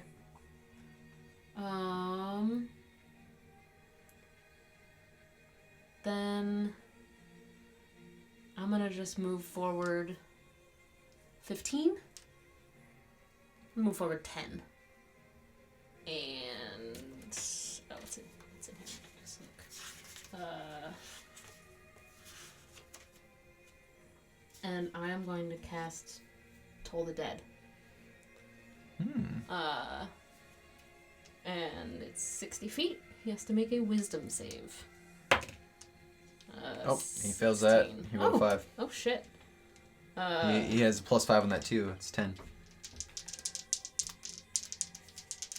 He's not damaged, though. No, I know. Okay. But you're at a higher level. Wrong ones, yeah. But I do still roll 2. Gotcha. Yeah. That is 9 points of necrotic damage. Nice. The meat sack does not resist necrotic damage.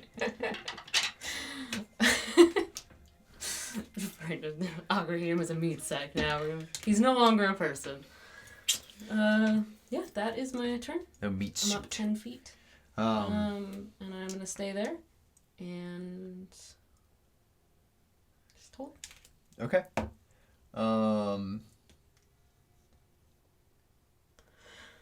Whew.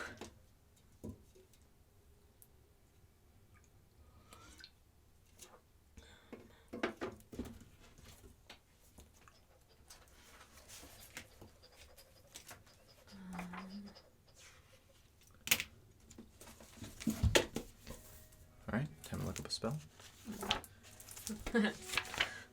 We're doing the same thing. We're both pulling out our spell books. These are battles between mages. Won't be for much longer. I have 2 spell slots.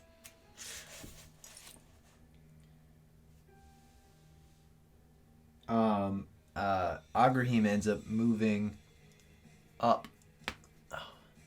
He ends up moving up. Since you moved up, how many? 15, you said? 10. 10? Mm-hmm. He moves his full 30 movement, so that there's literally just 5 feet of free space between you two. Okay. But as he's moving, he's like walking and smiling with this vicious smile that he's got on his face. And he is busy casting Mirror Image. And as he's walking forward, you watch as 2 separate duplicates of himself end up like sort of sidestepping out of him and then walking with him. Mm-hmm. And so all 3 of them approach your position.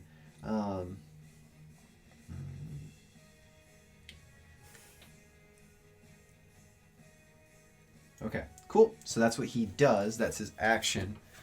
And he doesn't have any bonus action things. So, yeah, that's what he does. Okay. All right, so now it is Kalthena's turn. Kalthena... God damn it. What? I hate fighting myself. You've just given yourself so many great characters to pit against each other. I know.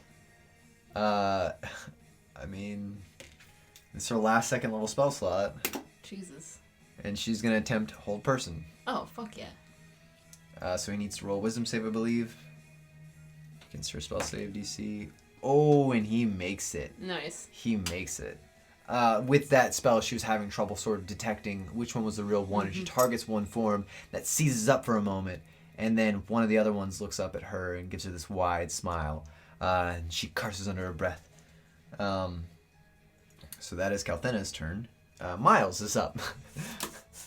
That's right. Yeah, I guess since he's right here, Miles is just going for it. Miles has gotten a taste for blood. He likes it. Oh my god. Yeah.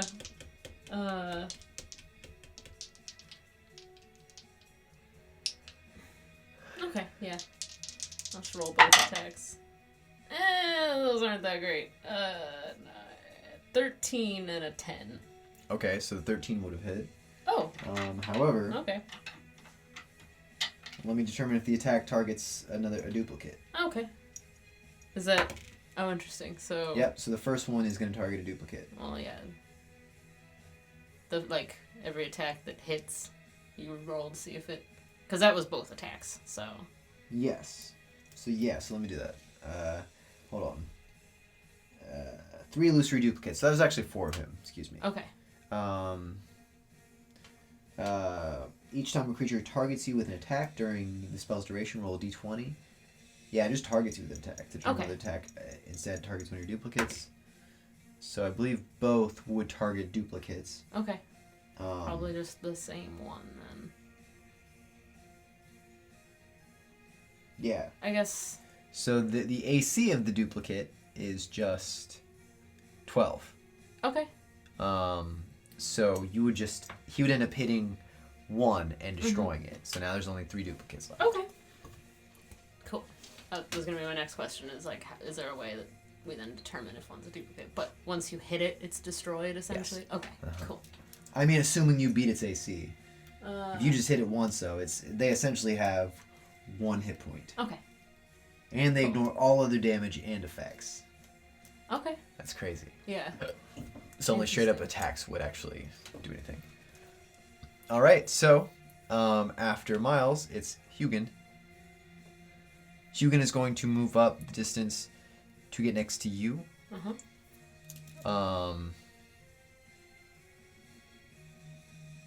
And I guess even though this is a save, this is still an attack. So Hugin's gonna have to roll a wisdom check to see if he can target the real one. Yeah, because he will have to target for Sacred Flame. Is that what he's doing? Yes. Yeah.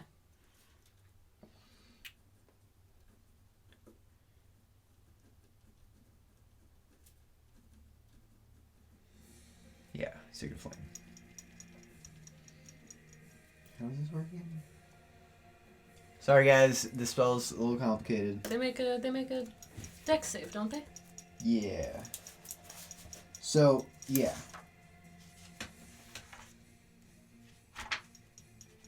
I guess that's... Yeah, they would take damage regardless. Because they would take... Or no? Huh. That's tough. Because it's a cantrip. Oh, okay. So Agrahim's essentially rolling this.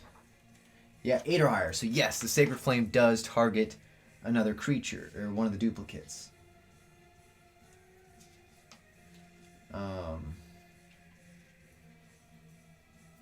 I'll say since the duplicate doesn't have any sort of wisdom save, I'll just use Agrahim's wisdom save. Or dex save. It's Sacred Flame is dex? Yes. Oh, that's a 10. So that's yeah, it burns up. Cool. So that's Hugin's turn. Now it is your turn. So there's only 2 Agrahim's left. Yes. Okay. Well, since he's right up in my shit. So there's 1 duplicate left. Yeah, but now it is, I'm assuming Pseudo Dragon's not going to go, so it's your turn. It is my turn. Tiriel's just gonna do what Tiriel does really well and swing her sword at things. Swingy swing? Swingy swing. Swing swing.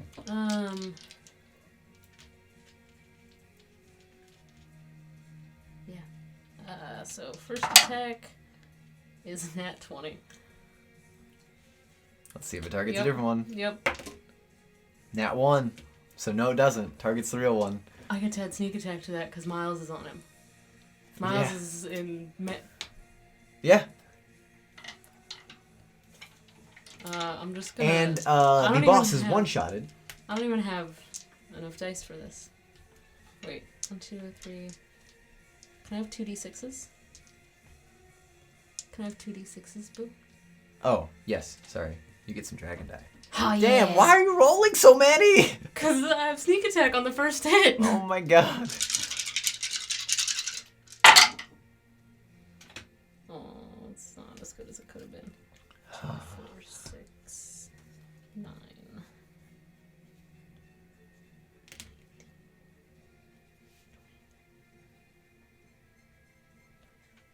That's 30 points of damage. 30 on the first hit. Alright. I'm gonna roll to attack and see if I hit him the second time. And they're not one, so yes. Oh shit! Yep. Well, that's a 16, so it for sure hits. Yeah, that beats his AC. Yeah, he can has these back. Okay. Boop. I just roll one of these boys. Ah, fuck. 5 points of damage. I rolled a 1. So, that was 35 points of damage total. Jeez.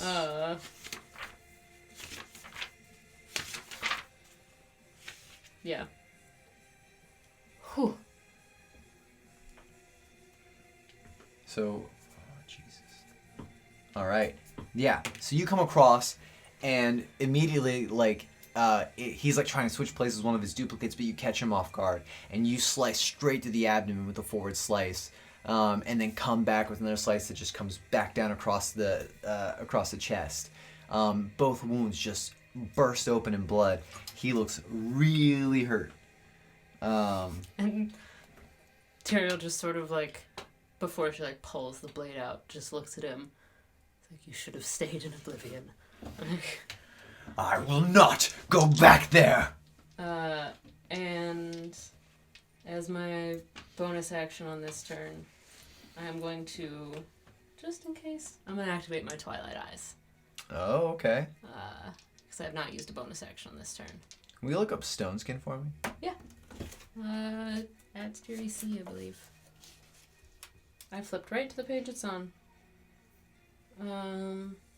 Concentration up to an hour. Turns the flesh of a willing creature you touch as hard as stone. Target has resistance to non-magical bludgeoning, piercing, and slashing damage.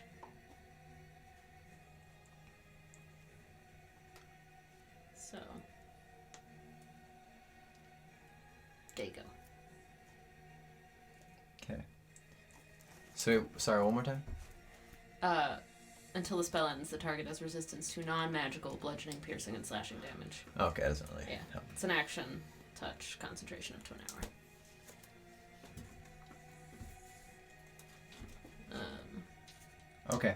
So yeah, well... Tiriel's eyes just light up. Like yeah. silver. Totally.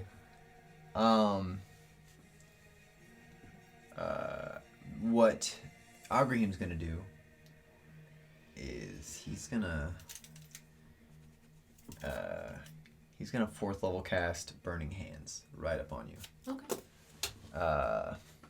Burning Hands does some d6s, right? I think so, yeah. Okay. 3d6, second level higher, 1d6, so it'll be it's 4th level, 5d6, yeah. Roll me a dex save. 9, 10. I don't have advantage on that. I just have advantage 18. on acrobatics. Oh, that's a dirty 20. Dirty 20? Yeah. Alright, you save. Cool. So you're taking half of 18, so you take 9. Okay. 9 points of fire damage. He raises his hands. You see the familiar, very familiar evocation sigil formed as he then presses his hands to the points of the configuration, and you watch as fire spews out from his fingertips. Tiriel just sort of like turns away from it like Right. as best she can. Nice. And then after that, he is going to Misty Step back a good 30 feet. Yeah. All right. So it is now Kalthena's turn. She's gonna magic missile him. She has nothing else she can do really. Oh god. She's all out of spell slots except for Magic missile master. Well, she can do a 4th level magic missile. Nice. That's So doing that. 5. No. 4th level? Yeah. That's 6 So D4s. give me 4 more. 1, 2, 3, 4. All right. So that's 3, 6. That's a 4. I think. Is that a 4? Yeah. Okay. So 6, 11, 15, 19 plus 2. Doesn't matter. Really? Yeah. Does she take out another one with magic missile? Yeah. Kathena's killed so many things with magic missile. Dude, magic missile's no joke. It hits automatically. It's probably one of my favorite spells. Yeah. You watch as Kalthena just makes the configuration and just hits 6 darts. And they just go pew pew pew pew. Why did I do that? I did that instinctually. I didn't even think about that. It wasn't planned. That's not the noise they should make, but that's the noise they make in my world. Pew pew pew pew. They launch out like you're in an anime. Yeah. They go arcing out and streaming through the sky like fireworks, and they just sink right through him. Some of them even just pierce straight through Agrahim. These blasts of force just blow holes in him, in his body. You see as the Magister face, this what was like the wide-eyed, angry, malicious expression of the thing beneath the surface of Agrahim. There's just the faintest of moments where as soon as his body is crumpling towards the ground, there's this moment of awareness where he's just sort of looking at his surroundings and surprised, and then he hits the ground. And then you see with his last exhalation, his body convulses upwards and writhes on the ground for a moment as his limbs begin to twist in unnatural shapes and forms, and he begins to try to pick himself up, and his head looks towards you, and he lets out this unearthly, horrible yowl like an animal screaming. And as he does, what comes from the mouth of this is this shadowy form that slowly billows out like smoke until it takes shape into the form of like one of those shadow demons that you saw. It has these large leathery bat-like wings with claws towards the top, but its face is totally different. This one has this sort of gaunt, sucked-in face. It looks not even like a humanoid face at all. It looks like a face stripped of all of its skin, except there's just 3 large holes in it. And this is the true form of Bast the Demon. With that being said, I'm going to let him roll a new initiative. That's 5, so 8. So now he goes on yours. Neat. Okay. So he rises up and he says, "I will not go back to oblivion." And yeah, that was Kalthena's turn. So now it's Miles' turn.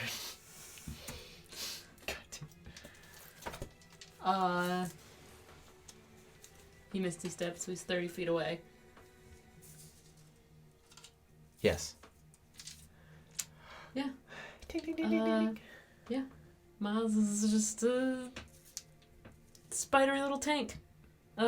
He's just gonna shimmy on up there and I don't know, try to slash at a demon. Cool. Yeah. Miles is just a one spider mission to see what when he can finally cut kill through. something. Yeah. Yeah.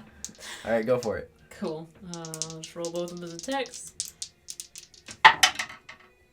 That is a 14 and a 17. 14 and a 17? Mm-hmm. Okay. Those both hit. Cool. However, are Miles's Shinky Shinks. Are those considered magical? Is that written anywhere in there? It's not written in here. I don't know if I intended for them to be. I mean, it doesn't say anywhere that they are. It just says melee weapon attack, 2d8 plus 2 slashing damage. He has advantage on saving throws against spells and other magical effects. I don't know. Yeah. I will say that no. Okay. He does not. His weapons aren't considered magical. Okay. So go ahead and roll me damage. 10 on the first. And 16 on the second. I rolled 2 7s on the second attack. I'm rolling hot on the damage dice when I hit. So how much is that total? 26? 26. Rounded down, or halved, which is 13. 13. Jesus Christ. Miles, MVP of this session. Totally. Alright, so now after Miles, it is Hugin's turn. Okay. Hugin's going to throw out a Sacred Flame. Okay. He has to make a dex save. Ooh, is that going to do it? What do you roll? I rolled a 10. Ooh. But dex is his save, plus 5. Hugin's Probably. DC It's is... probably only like 14. Yeah, Hugin's DC is only 14. So yeah, he just barely saves against it and takes no damage. No damage. Damn. Damn. Yeah. Hugin whips out 2 of these radiant bolts from his staff and just slings them forward. It's a lot different than the casting that you've done your whole life. It's just very like sort of natural and seems to be channeled through his sacred symbol.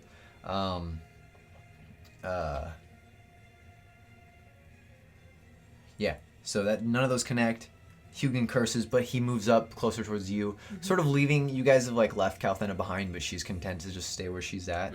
All right, so with that being said, you see him now outlining your vision. Now it is your and his turn. Okay. So,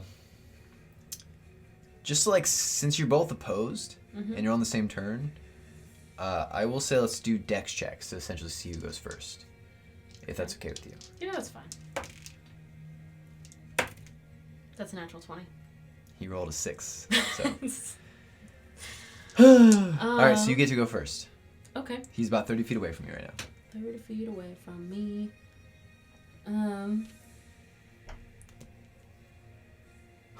Round 2, fight. Yeah. My blade song is still active, so I still have 40 feet of movement. So I can move all the way up on him and just make 2 basic ass attacks. 2 basic attacks coming right up. Miles is technically within melee, so you get sneak attack again. 14? Does a 14 hit? 14 hits? Cool. Only one of those will hit. The other was a 3. Oh, so, damn. All right.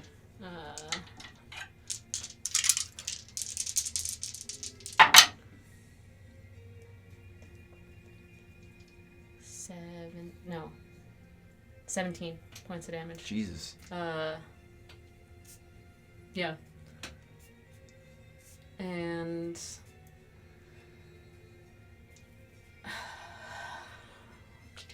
what?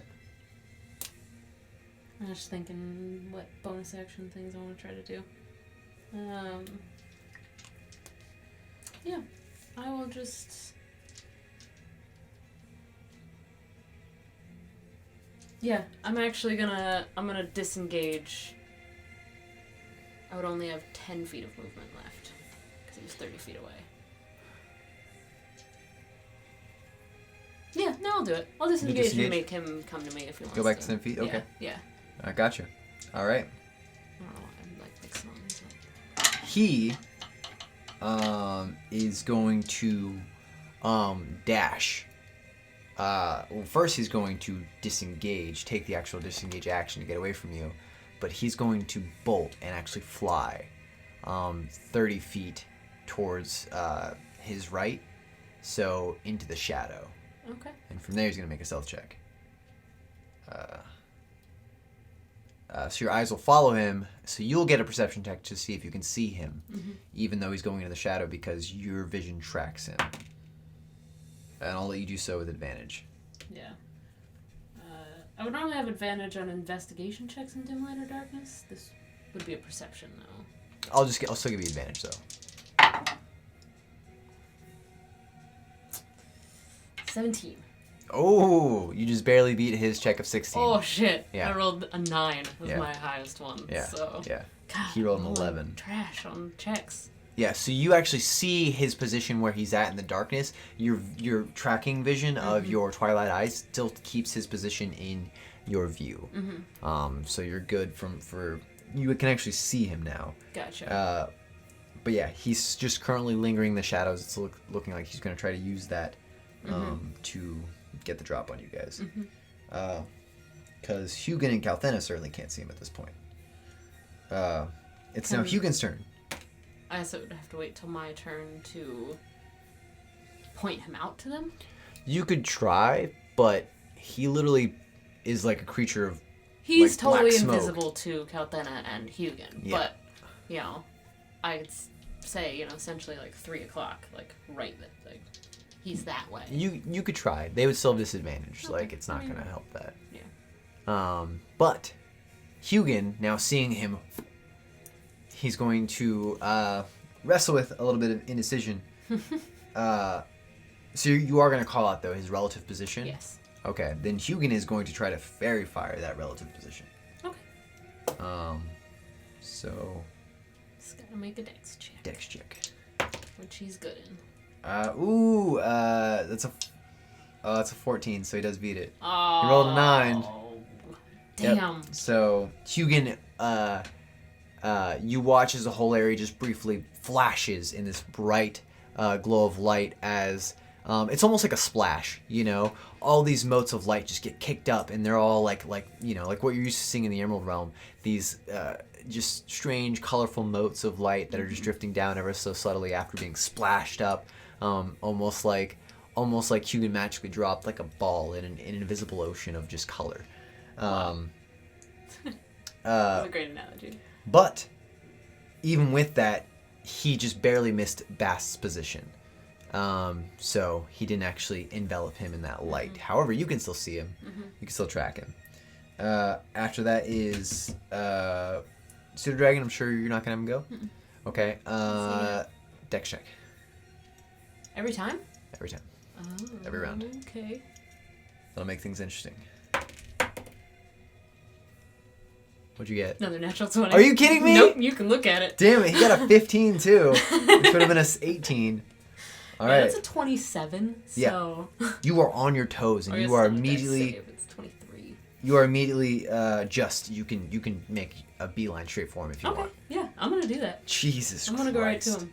And I'm gonna swing at him twice. All right, go for it. I won't have any sneak attack because nothing else is on him. But- No. Yeah. Yeah, no. No. Not unless you had a different kind of soul. I mean, I'd have to... I guess, yeah, it's a bonus action to something.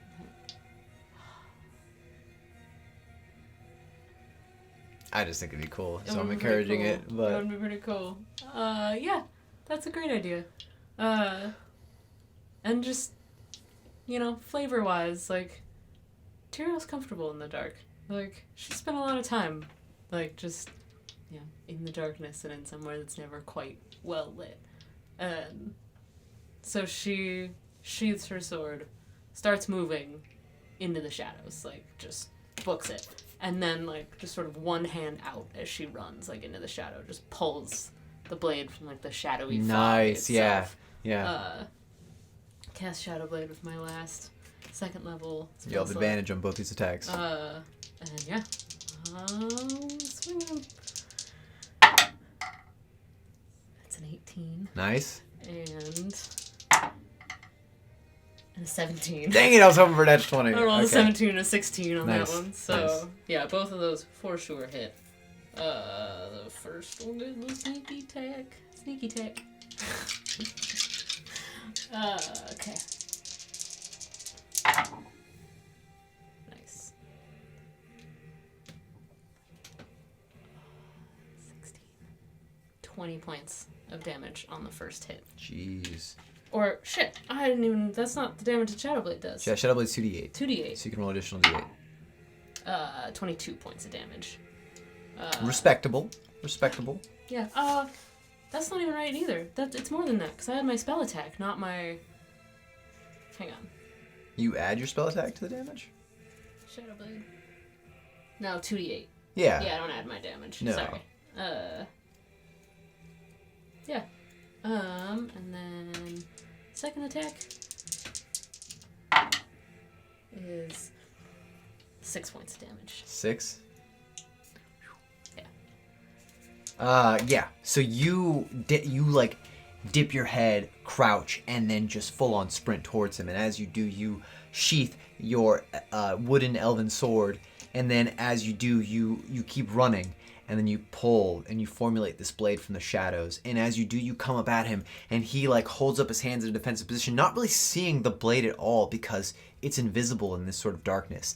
And him being outlined in your vision just gives you the perfect view of him and your ability to strike. And you go ahead and you lop off from one of the forearms. You just take it off completely. It flies through the air. This sort of black, viscous ichor hits the ground and begins to sizzle as it adds to the shadow. And then with your strike and strike, you just go and you cut him across the abdomen. And it starts just pooling this just dark ichor that becomes shadow as it flows off of him. I won't go back. You can't make me. Is going to disengage again, and instead of trying to go for any of your allies, he is booking it. Okay. And he is going to try to hide once again in the shadow. So he's going to take the disengage because can't really afford to be hit. So this is going to be a perception test versus his stealth. Yes.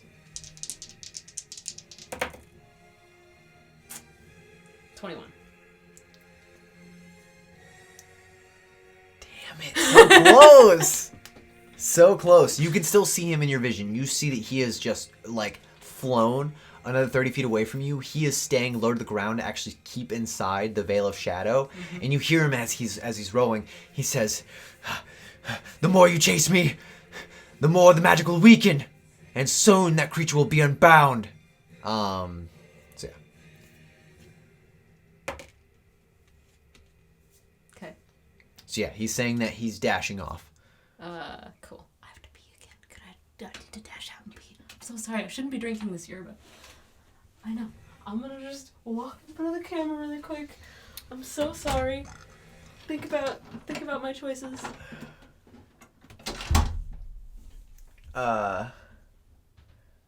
So I guess I'm gonna entertain you right now. I don't know if what I've been doing has been entertaining you. I hope so.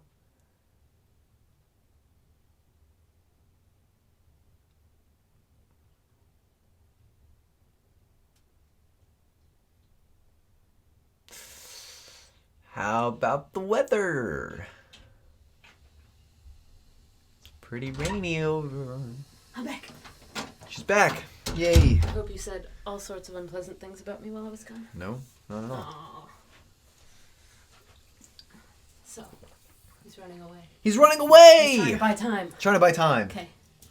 Or at least that's what he says. Oh, God. Such a nice view of me sliding in front of the cameras. So attractive. Alright, so I'm just going to take them out of the initiative order. To make this a fun race, it'll just keep being the dex checks. Okay. So, it's just you two right now. You ready? Yeah. Oh, fuck. What'd you roll? Nat 1. I rolled a nat 1 too. What? What's his dex modifier? +3. It's the same. You wanna roll again? Great tie. Dirty 20. Damn it! I got a 16. I can't believe we both rolled nat ones. That's crazy. Yeah. Well, I rolled a 17. You rolled a 16? You get to act first. He's only 30 feet. Okay. Yeah. I'm gonna just flavor-wise, because I think it's cool, I'm gonna Misty Step up on his ass. And make 2 attacks with my Shadow Blade. Go for it.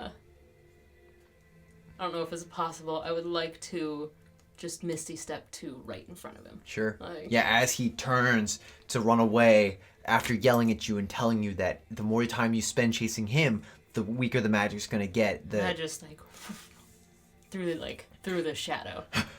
I'm just gonna run the drive blade my through first him. one Okay. right through him. Cool. 19. For the first attack. So 26. 25. Sorry. Those both. No. Yeah, 19 and a 15. Those both hit. Plus modifiers. Yeah. Oof. 3. You get sneak attack. Oh shit. Yeah, so I mean he's dead. Did you do more than 8? Oh, I did way more than 8. Yeah, he's dead. I did a lot. I did 10, 15, Yeah. 18. As he goes to turn around, well, actually, 20. how would you like to do this? He's just mid-stride turning around, and he just saw you behind him, and then you appeared in a veil of smoke. Mm-hmm. Almost breathing it yourself to where you're almost entirely invisible, except in that veil of shadow that drifts past you. The light of those eerie eyes, the silver glow, is the only thing that can be seen in the silhouette. Yeah. Tiriel just Misty Steps, like, grabs him by the throat and drives the Shadow Blade through him and just says,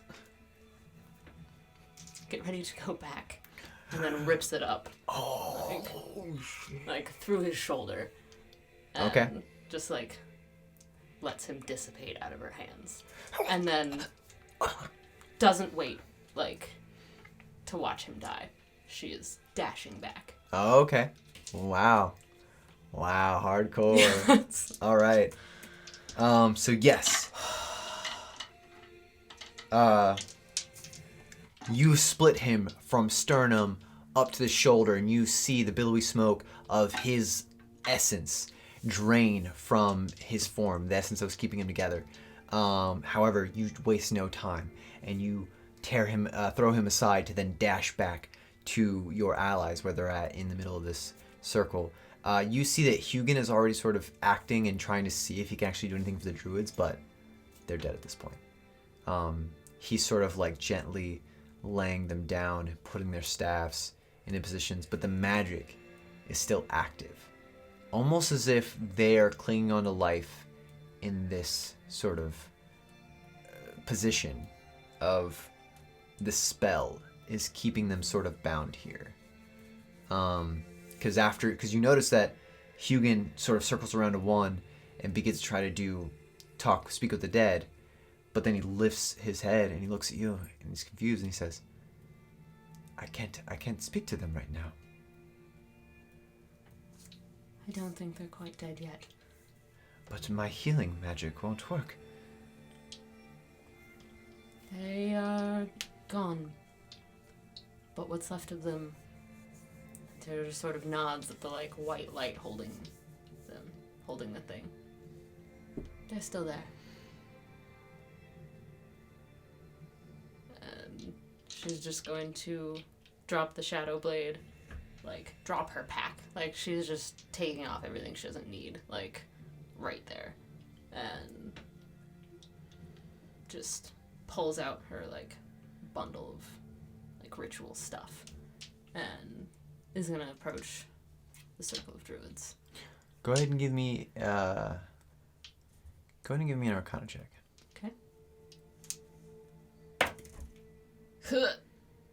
Well, I have a +12 to it, but that's a net 1.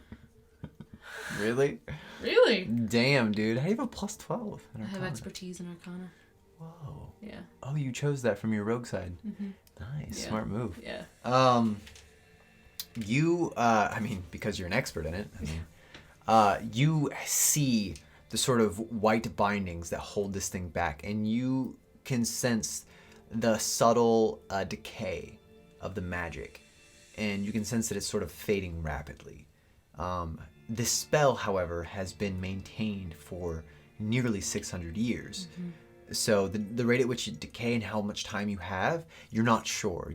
You don't have enough time to figure that out. Mm-hmm. But you can definitely sense the decay of the magic just by looking at it, looking how the glyphs sort of dim as all Hugin's laying each one to rest.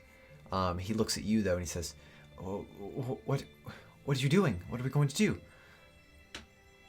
I'm going to do what we came here for. And I need your help. I'm just gonna look at Kalthana and motion her up too. What can we do? Tiriel just starts, like, this thing basically unrolls. Like, it's this little, like, leather-wrapped bundle. And, she rolls it out on the ground and starts pulling pieces out. And she hands, Kalthana a candle. That's got sigils, like, sort of carved into the soft wax of it. And she hands Hugin 2 lengths of cord in, like, the bloody stuff that's wrapped around her arm. Okay. In green and black. Okay, so you handed Kalthana the candle Mm-hmm. and Hugin the cord. Mm-hmm. And find a place on the tree. And, like, wherever there's a spot, if you need to hammer something into it, do it. But tie that to the tree. And The cord? And she'll start giving them basic directions to find a branch, find something where we can reach it. And wrap the green and the black cords, like, around each other and around the candle onto the tree. So link the... Okay. And just cut off what remains, tie it in front of the candle, and put it back in here. And I will start on another part. And Okay. she will... They go off and they follow your directions. Mm-hmm. Hugin takes a piton, actually, and hammers it into the side of the tree. At first, he's actually dealing with a lot of resistance. He is just not strong enough. But then he calls back to you. He says, "Do you still have that potion? Mage hand. That potion of giant strength?" Floated over to him. My mage hand gets it out of my pack where it's behind me and carries it to him. He just wordlessly takes it and quickly chugs it, and then throws the bottle, and then now hammers the piton into the tree and sticks it firmly in place. And then both of them wrap 2 cords around it, wrap it around the candle. They follow your directions. They're both intelligent creatures. Yeah. And Tiriel's sort of, like, unwrapping all the stuff from her arm. And All the bloody cord? yeah. Okay. And she starts, like, wrapping one end of it around a bundle of, like, herbs and flowers and stuff, like dried stuff she's pulled out of a separate pocket of that pouch. And she is looking at the thing in front of her. Devourer, it was called. And she just, like, takes a deep breath and she's like, I need a piece of that. That is my piece of the Shadowfell. Hugin and Kalthana both walk up. How are you going to get a piece of that? Well, I figured I'd start somewhere closer to the ground. Interesting. And she's gonna pull a small dagger out of the bundle of stuff and approach it with that. And Well, Kalthana quickly puts an arm in front of you and says, "Wait, didn't you hear what the demon had said? This thing's touch is withering. If you go to touch it, it might hurt you." unless you have a little bit of the Shadowfell in your pocket, I don't have a choice. Are you sure? No. But I'm going to do it anyway. She looks at Hugin. You want to put your healing prowess to the test? 'Tis what I am good at. I am a priest, after all. Mm-hmm. Still not convinced. She's gonna step around Calthana and walk up to this thing. Okay. You guys both walk up to this creature's foot, and Get it, Tobin! Its foot is like, it goes up almost to your chest. Like, that's how big this thing is. This is like bigger than most giants you've heard about in the world. It's massive. And so you go up to its feet, and that's just at where the foot friggin' like its toe meets the ground. You go up to it. What are you gonna do? You can already feel its withering touch, but Hugin slams his staff on the ground, and that the essence of Lenolith encases you guys in this healing embrace. Mm-hmm. Tiriel's definitely... She's not wasting any time. Like, she feels the urgency of this and the drive of, like, the elves who, like, are very slowly dying, like, to keep this thing back. And so she's just going to, I guess, does it have, like, hair of some kind? Is it just, like, scaly? Like, what is the, like... It's just like smooth skin.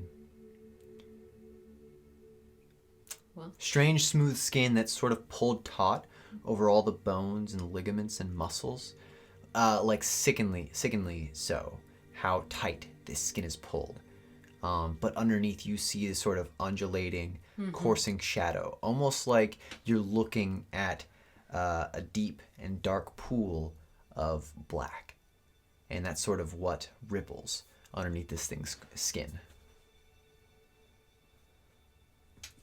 She's just gonna step forward, sort of turn the dagger around, and like try to sort of like slice a piece off of it. Like catch a fold of skin, whatever she can sort of peel off. Okay. So your first attempt, you go to puncture it, and it's tough. Like, it's tough. You take 14 points of necrotic damage. 8 of that is prevented by Hugin. Okay. So that's how much damage? 6. 6. So the next 6 seconds, Hugin has another refreshing beat. You go to try to stab a little bit more. I want you to go ahead and give me a strength check. Oh, well, this is gonna suck.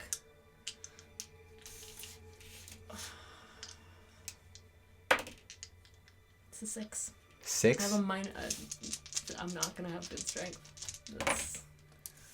You are dealt another 11 points of damage, so minus 8. I haven't done the math on the other one yet. Hang on. Okay.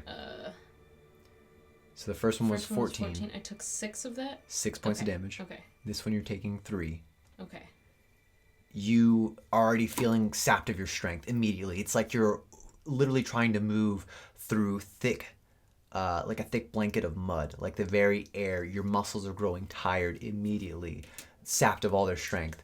I need you to go ahead and give me another strength check. Tiriel's honestly gonna just like frustrated throw the dagger aside and pull out her sword. Oh, nice. She's just okay. The ceremony of it is like your sword's gonna make it way easier because your sword is magically enchanted. In fact, that blade that you cast aside shatters as soon as it hit the ground. Cool. So go ahead. All right. You can either dig this thing in, or you can try and make it like an actual slash. That's what I'm gonna try. I'm gonna like try to pull it out and like two-handed. Just didn't need to like have it in one hand right now. And just make a straight up attack. Okay. That's a 16. I rolled a 10.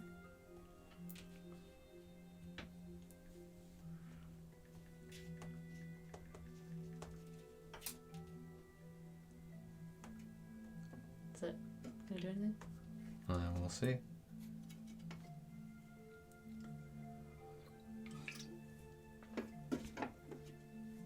$15, you say? 16. 16? That is enough.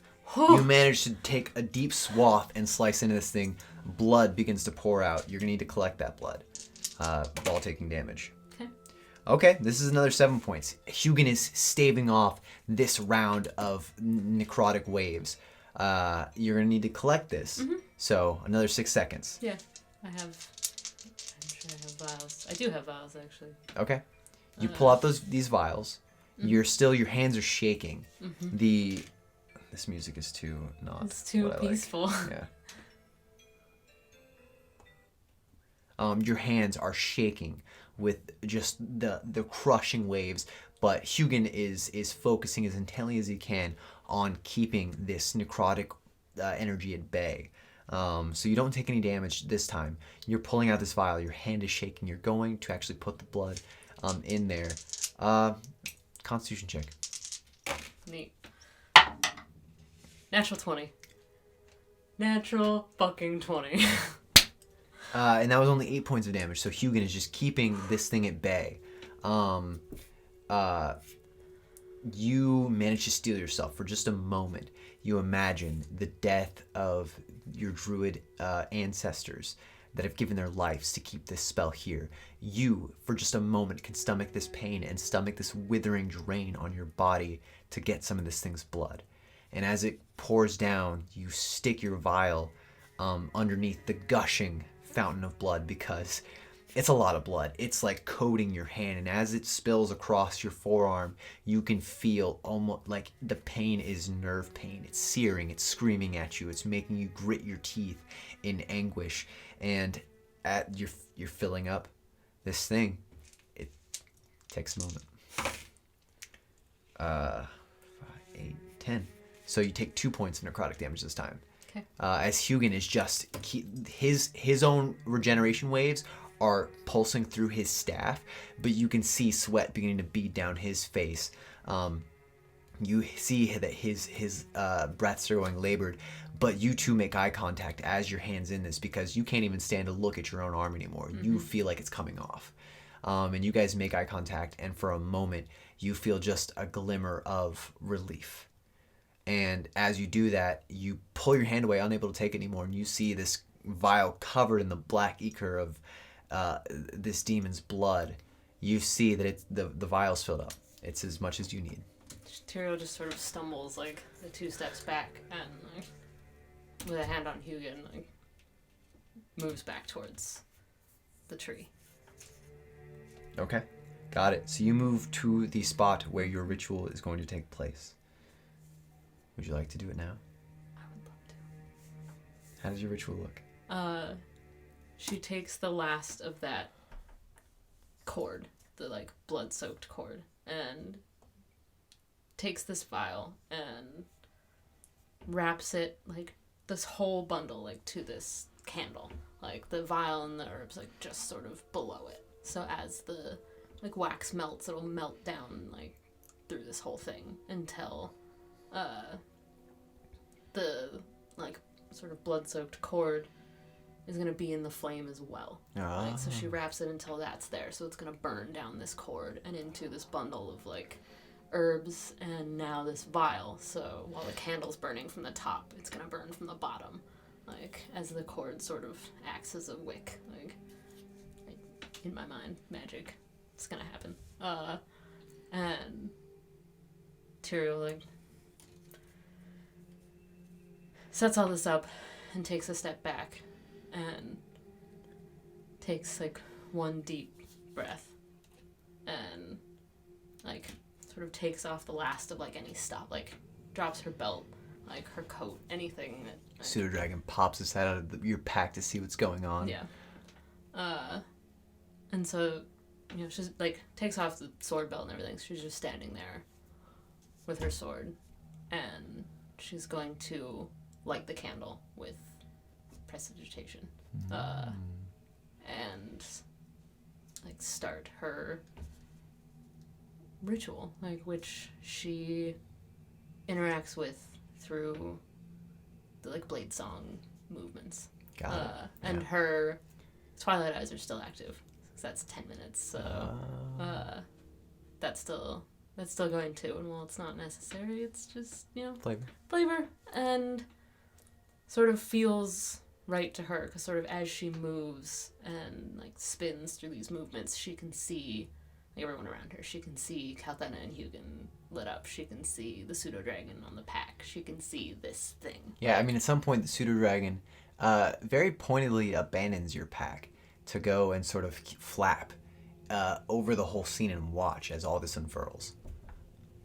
So you move through your blade song, various positions and forms, starting from the most basic elements of the blade song to more elaborate movements.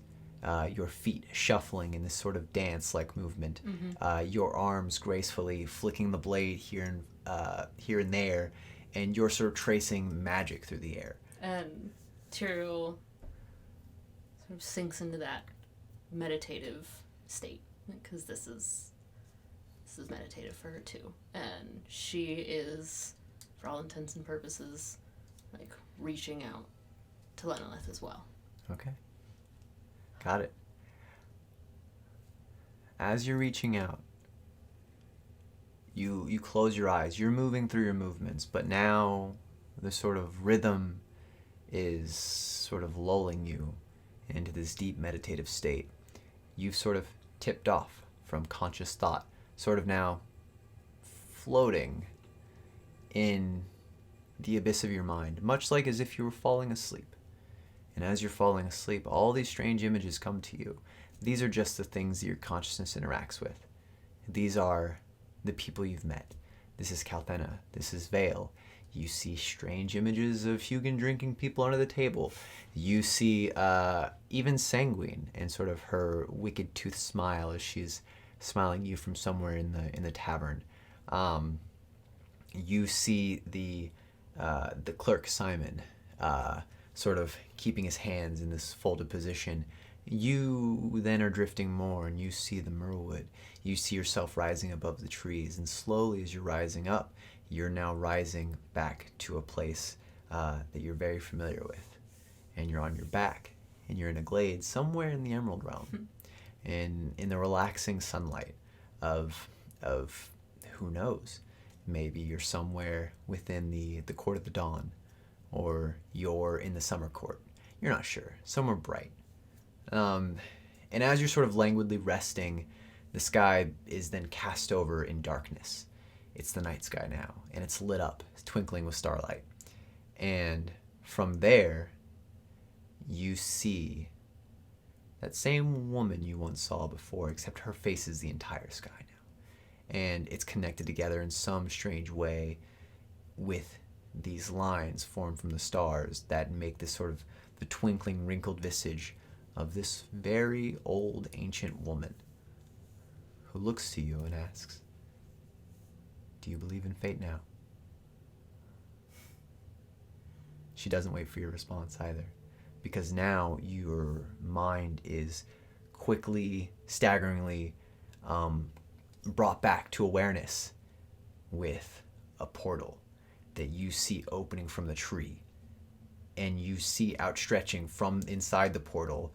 You are now like keenly aware that Hugin and Calthena have backed away, and they are moving swiftly to the edges of where this whole sphere was at. And you look up to see what's climbing out of this portal are these giant long tendril, like spider-like tendrils, that are curling around the Devourer as immediately the magic begins to wane off. You see this creature of pure shadow take that final step forward, and as it does, it's just pulled immediately in by this whatever the spider-like creature was. And then spider. Yeah.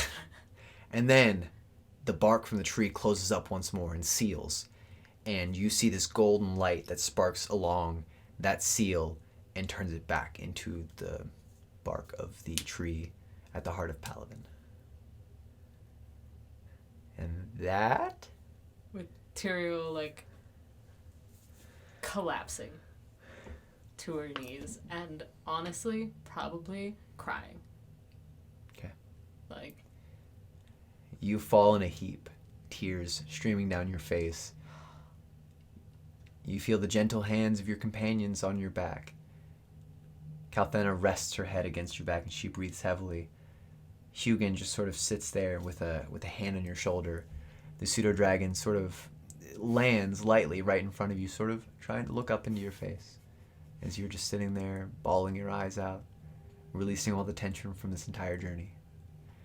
And that is where we'll go ahead and end tonight's session. Thank you guys.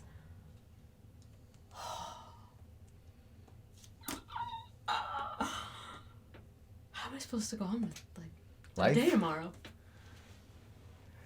All right, well, we hoped you guys enjoyed that. That is essentially the conclusion to the first arc of Tiriel's journey. So good. Yeah, where she basically succeeded in good. doing everything she set out to do. Oh, that was great. Thanks for being here for this, you guys. Yeah. Yeah. Like these are the moments that we're doing this for. Is when it really comes down to like these like epic story moments that we built towards that we can just sit and like commit to. And this is I'm gonna like wax like fond for a moment, but like this is what birthed Dungeon Duets. Like it's moments like this and like storytelling like this that we were like, we want to do this all the time. Like, you know, this is why we're here, and it's really cool that anyone else wants to be a part of it. Like, so thanks for being here. I'm gonna go lay down and bask in the glory of this session, because I don't know what to do with myself. Well, we appreciate you guys watching. PJ, you're getting a set of custom dice, so just We'll chat. send us your email. And yeah, I hope you guys enjoyed it. This concludes concretely Tiriel's first part of her first arc. The second story arc, we're probably going back to the Merwood. So we'll see you guys maybe next week. Stay tuned to our Instagram for updates, and we'll see you then. Yeah. All right. Bye, guys. Thanks, guys. Oh, so good.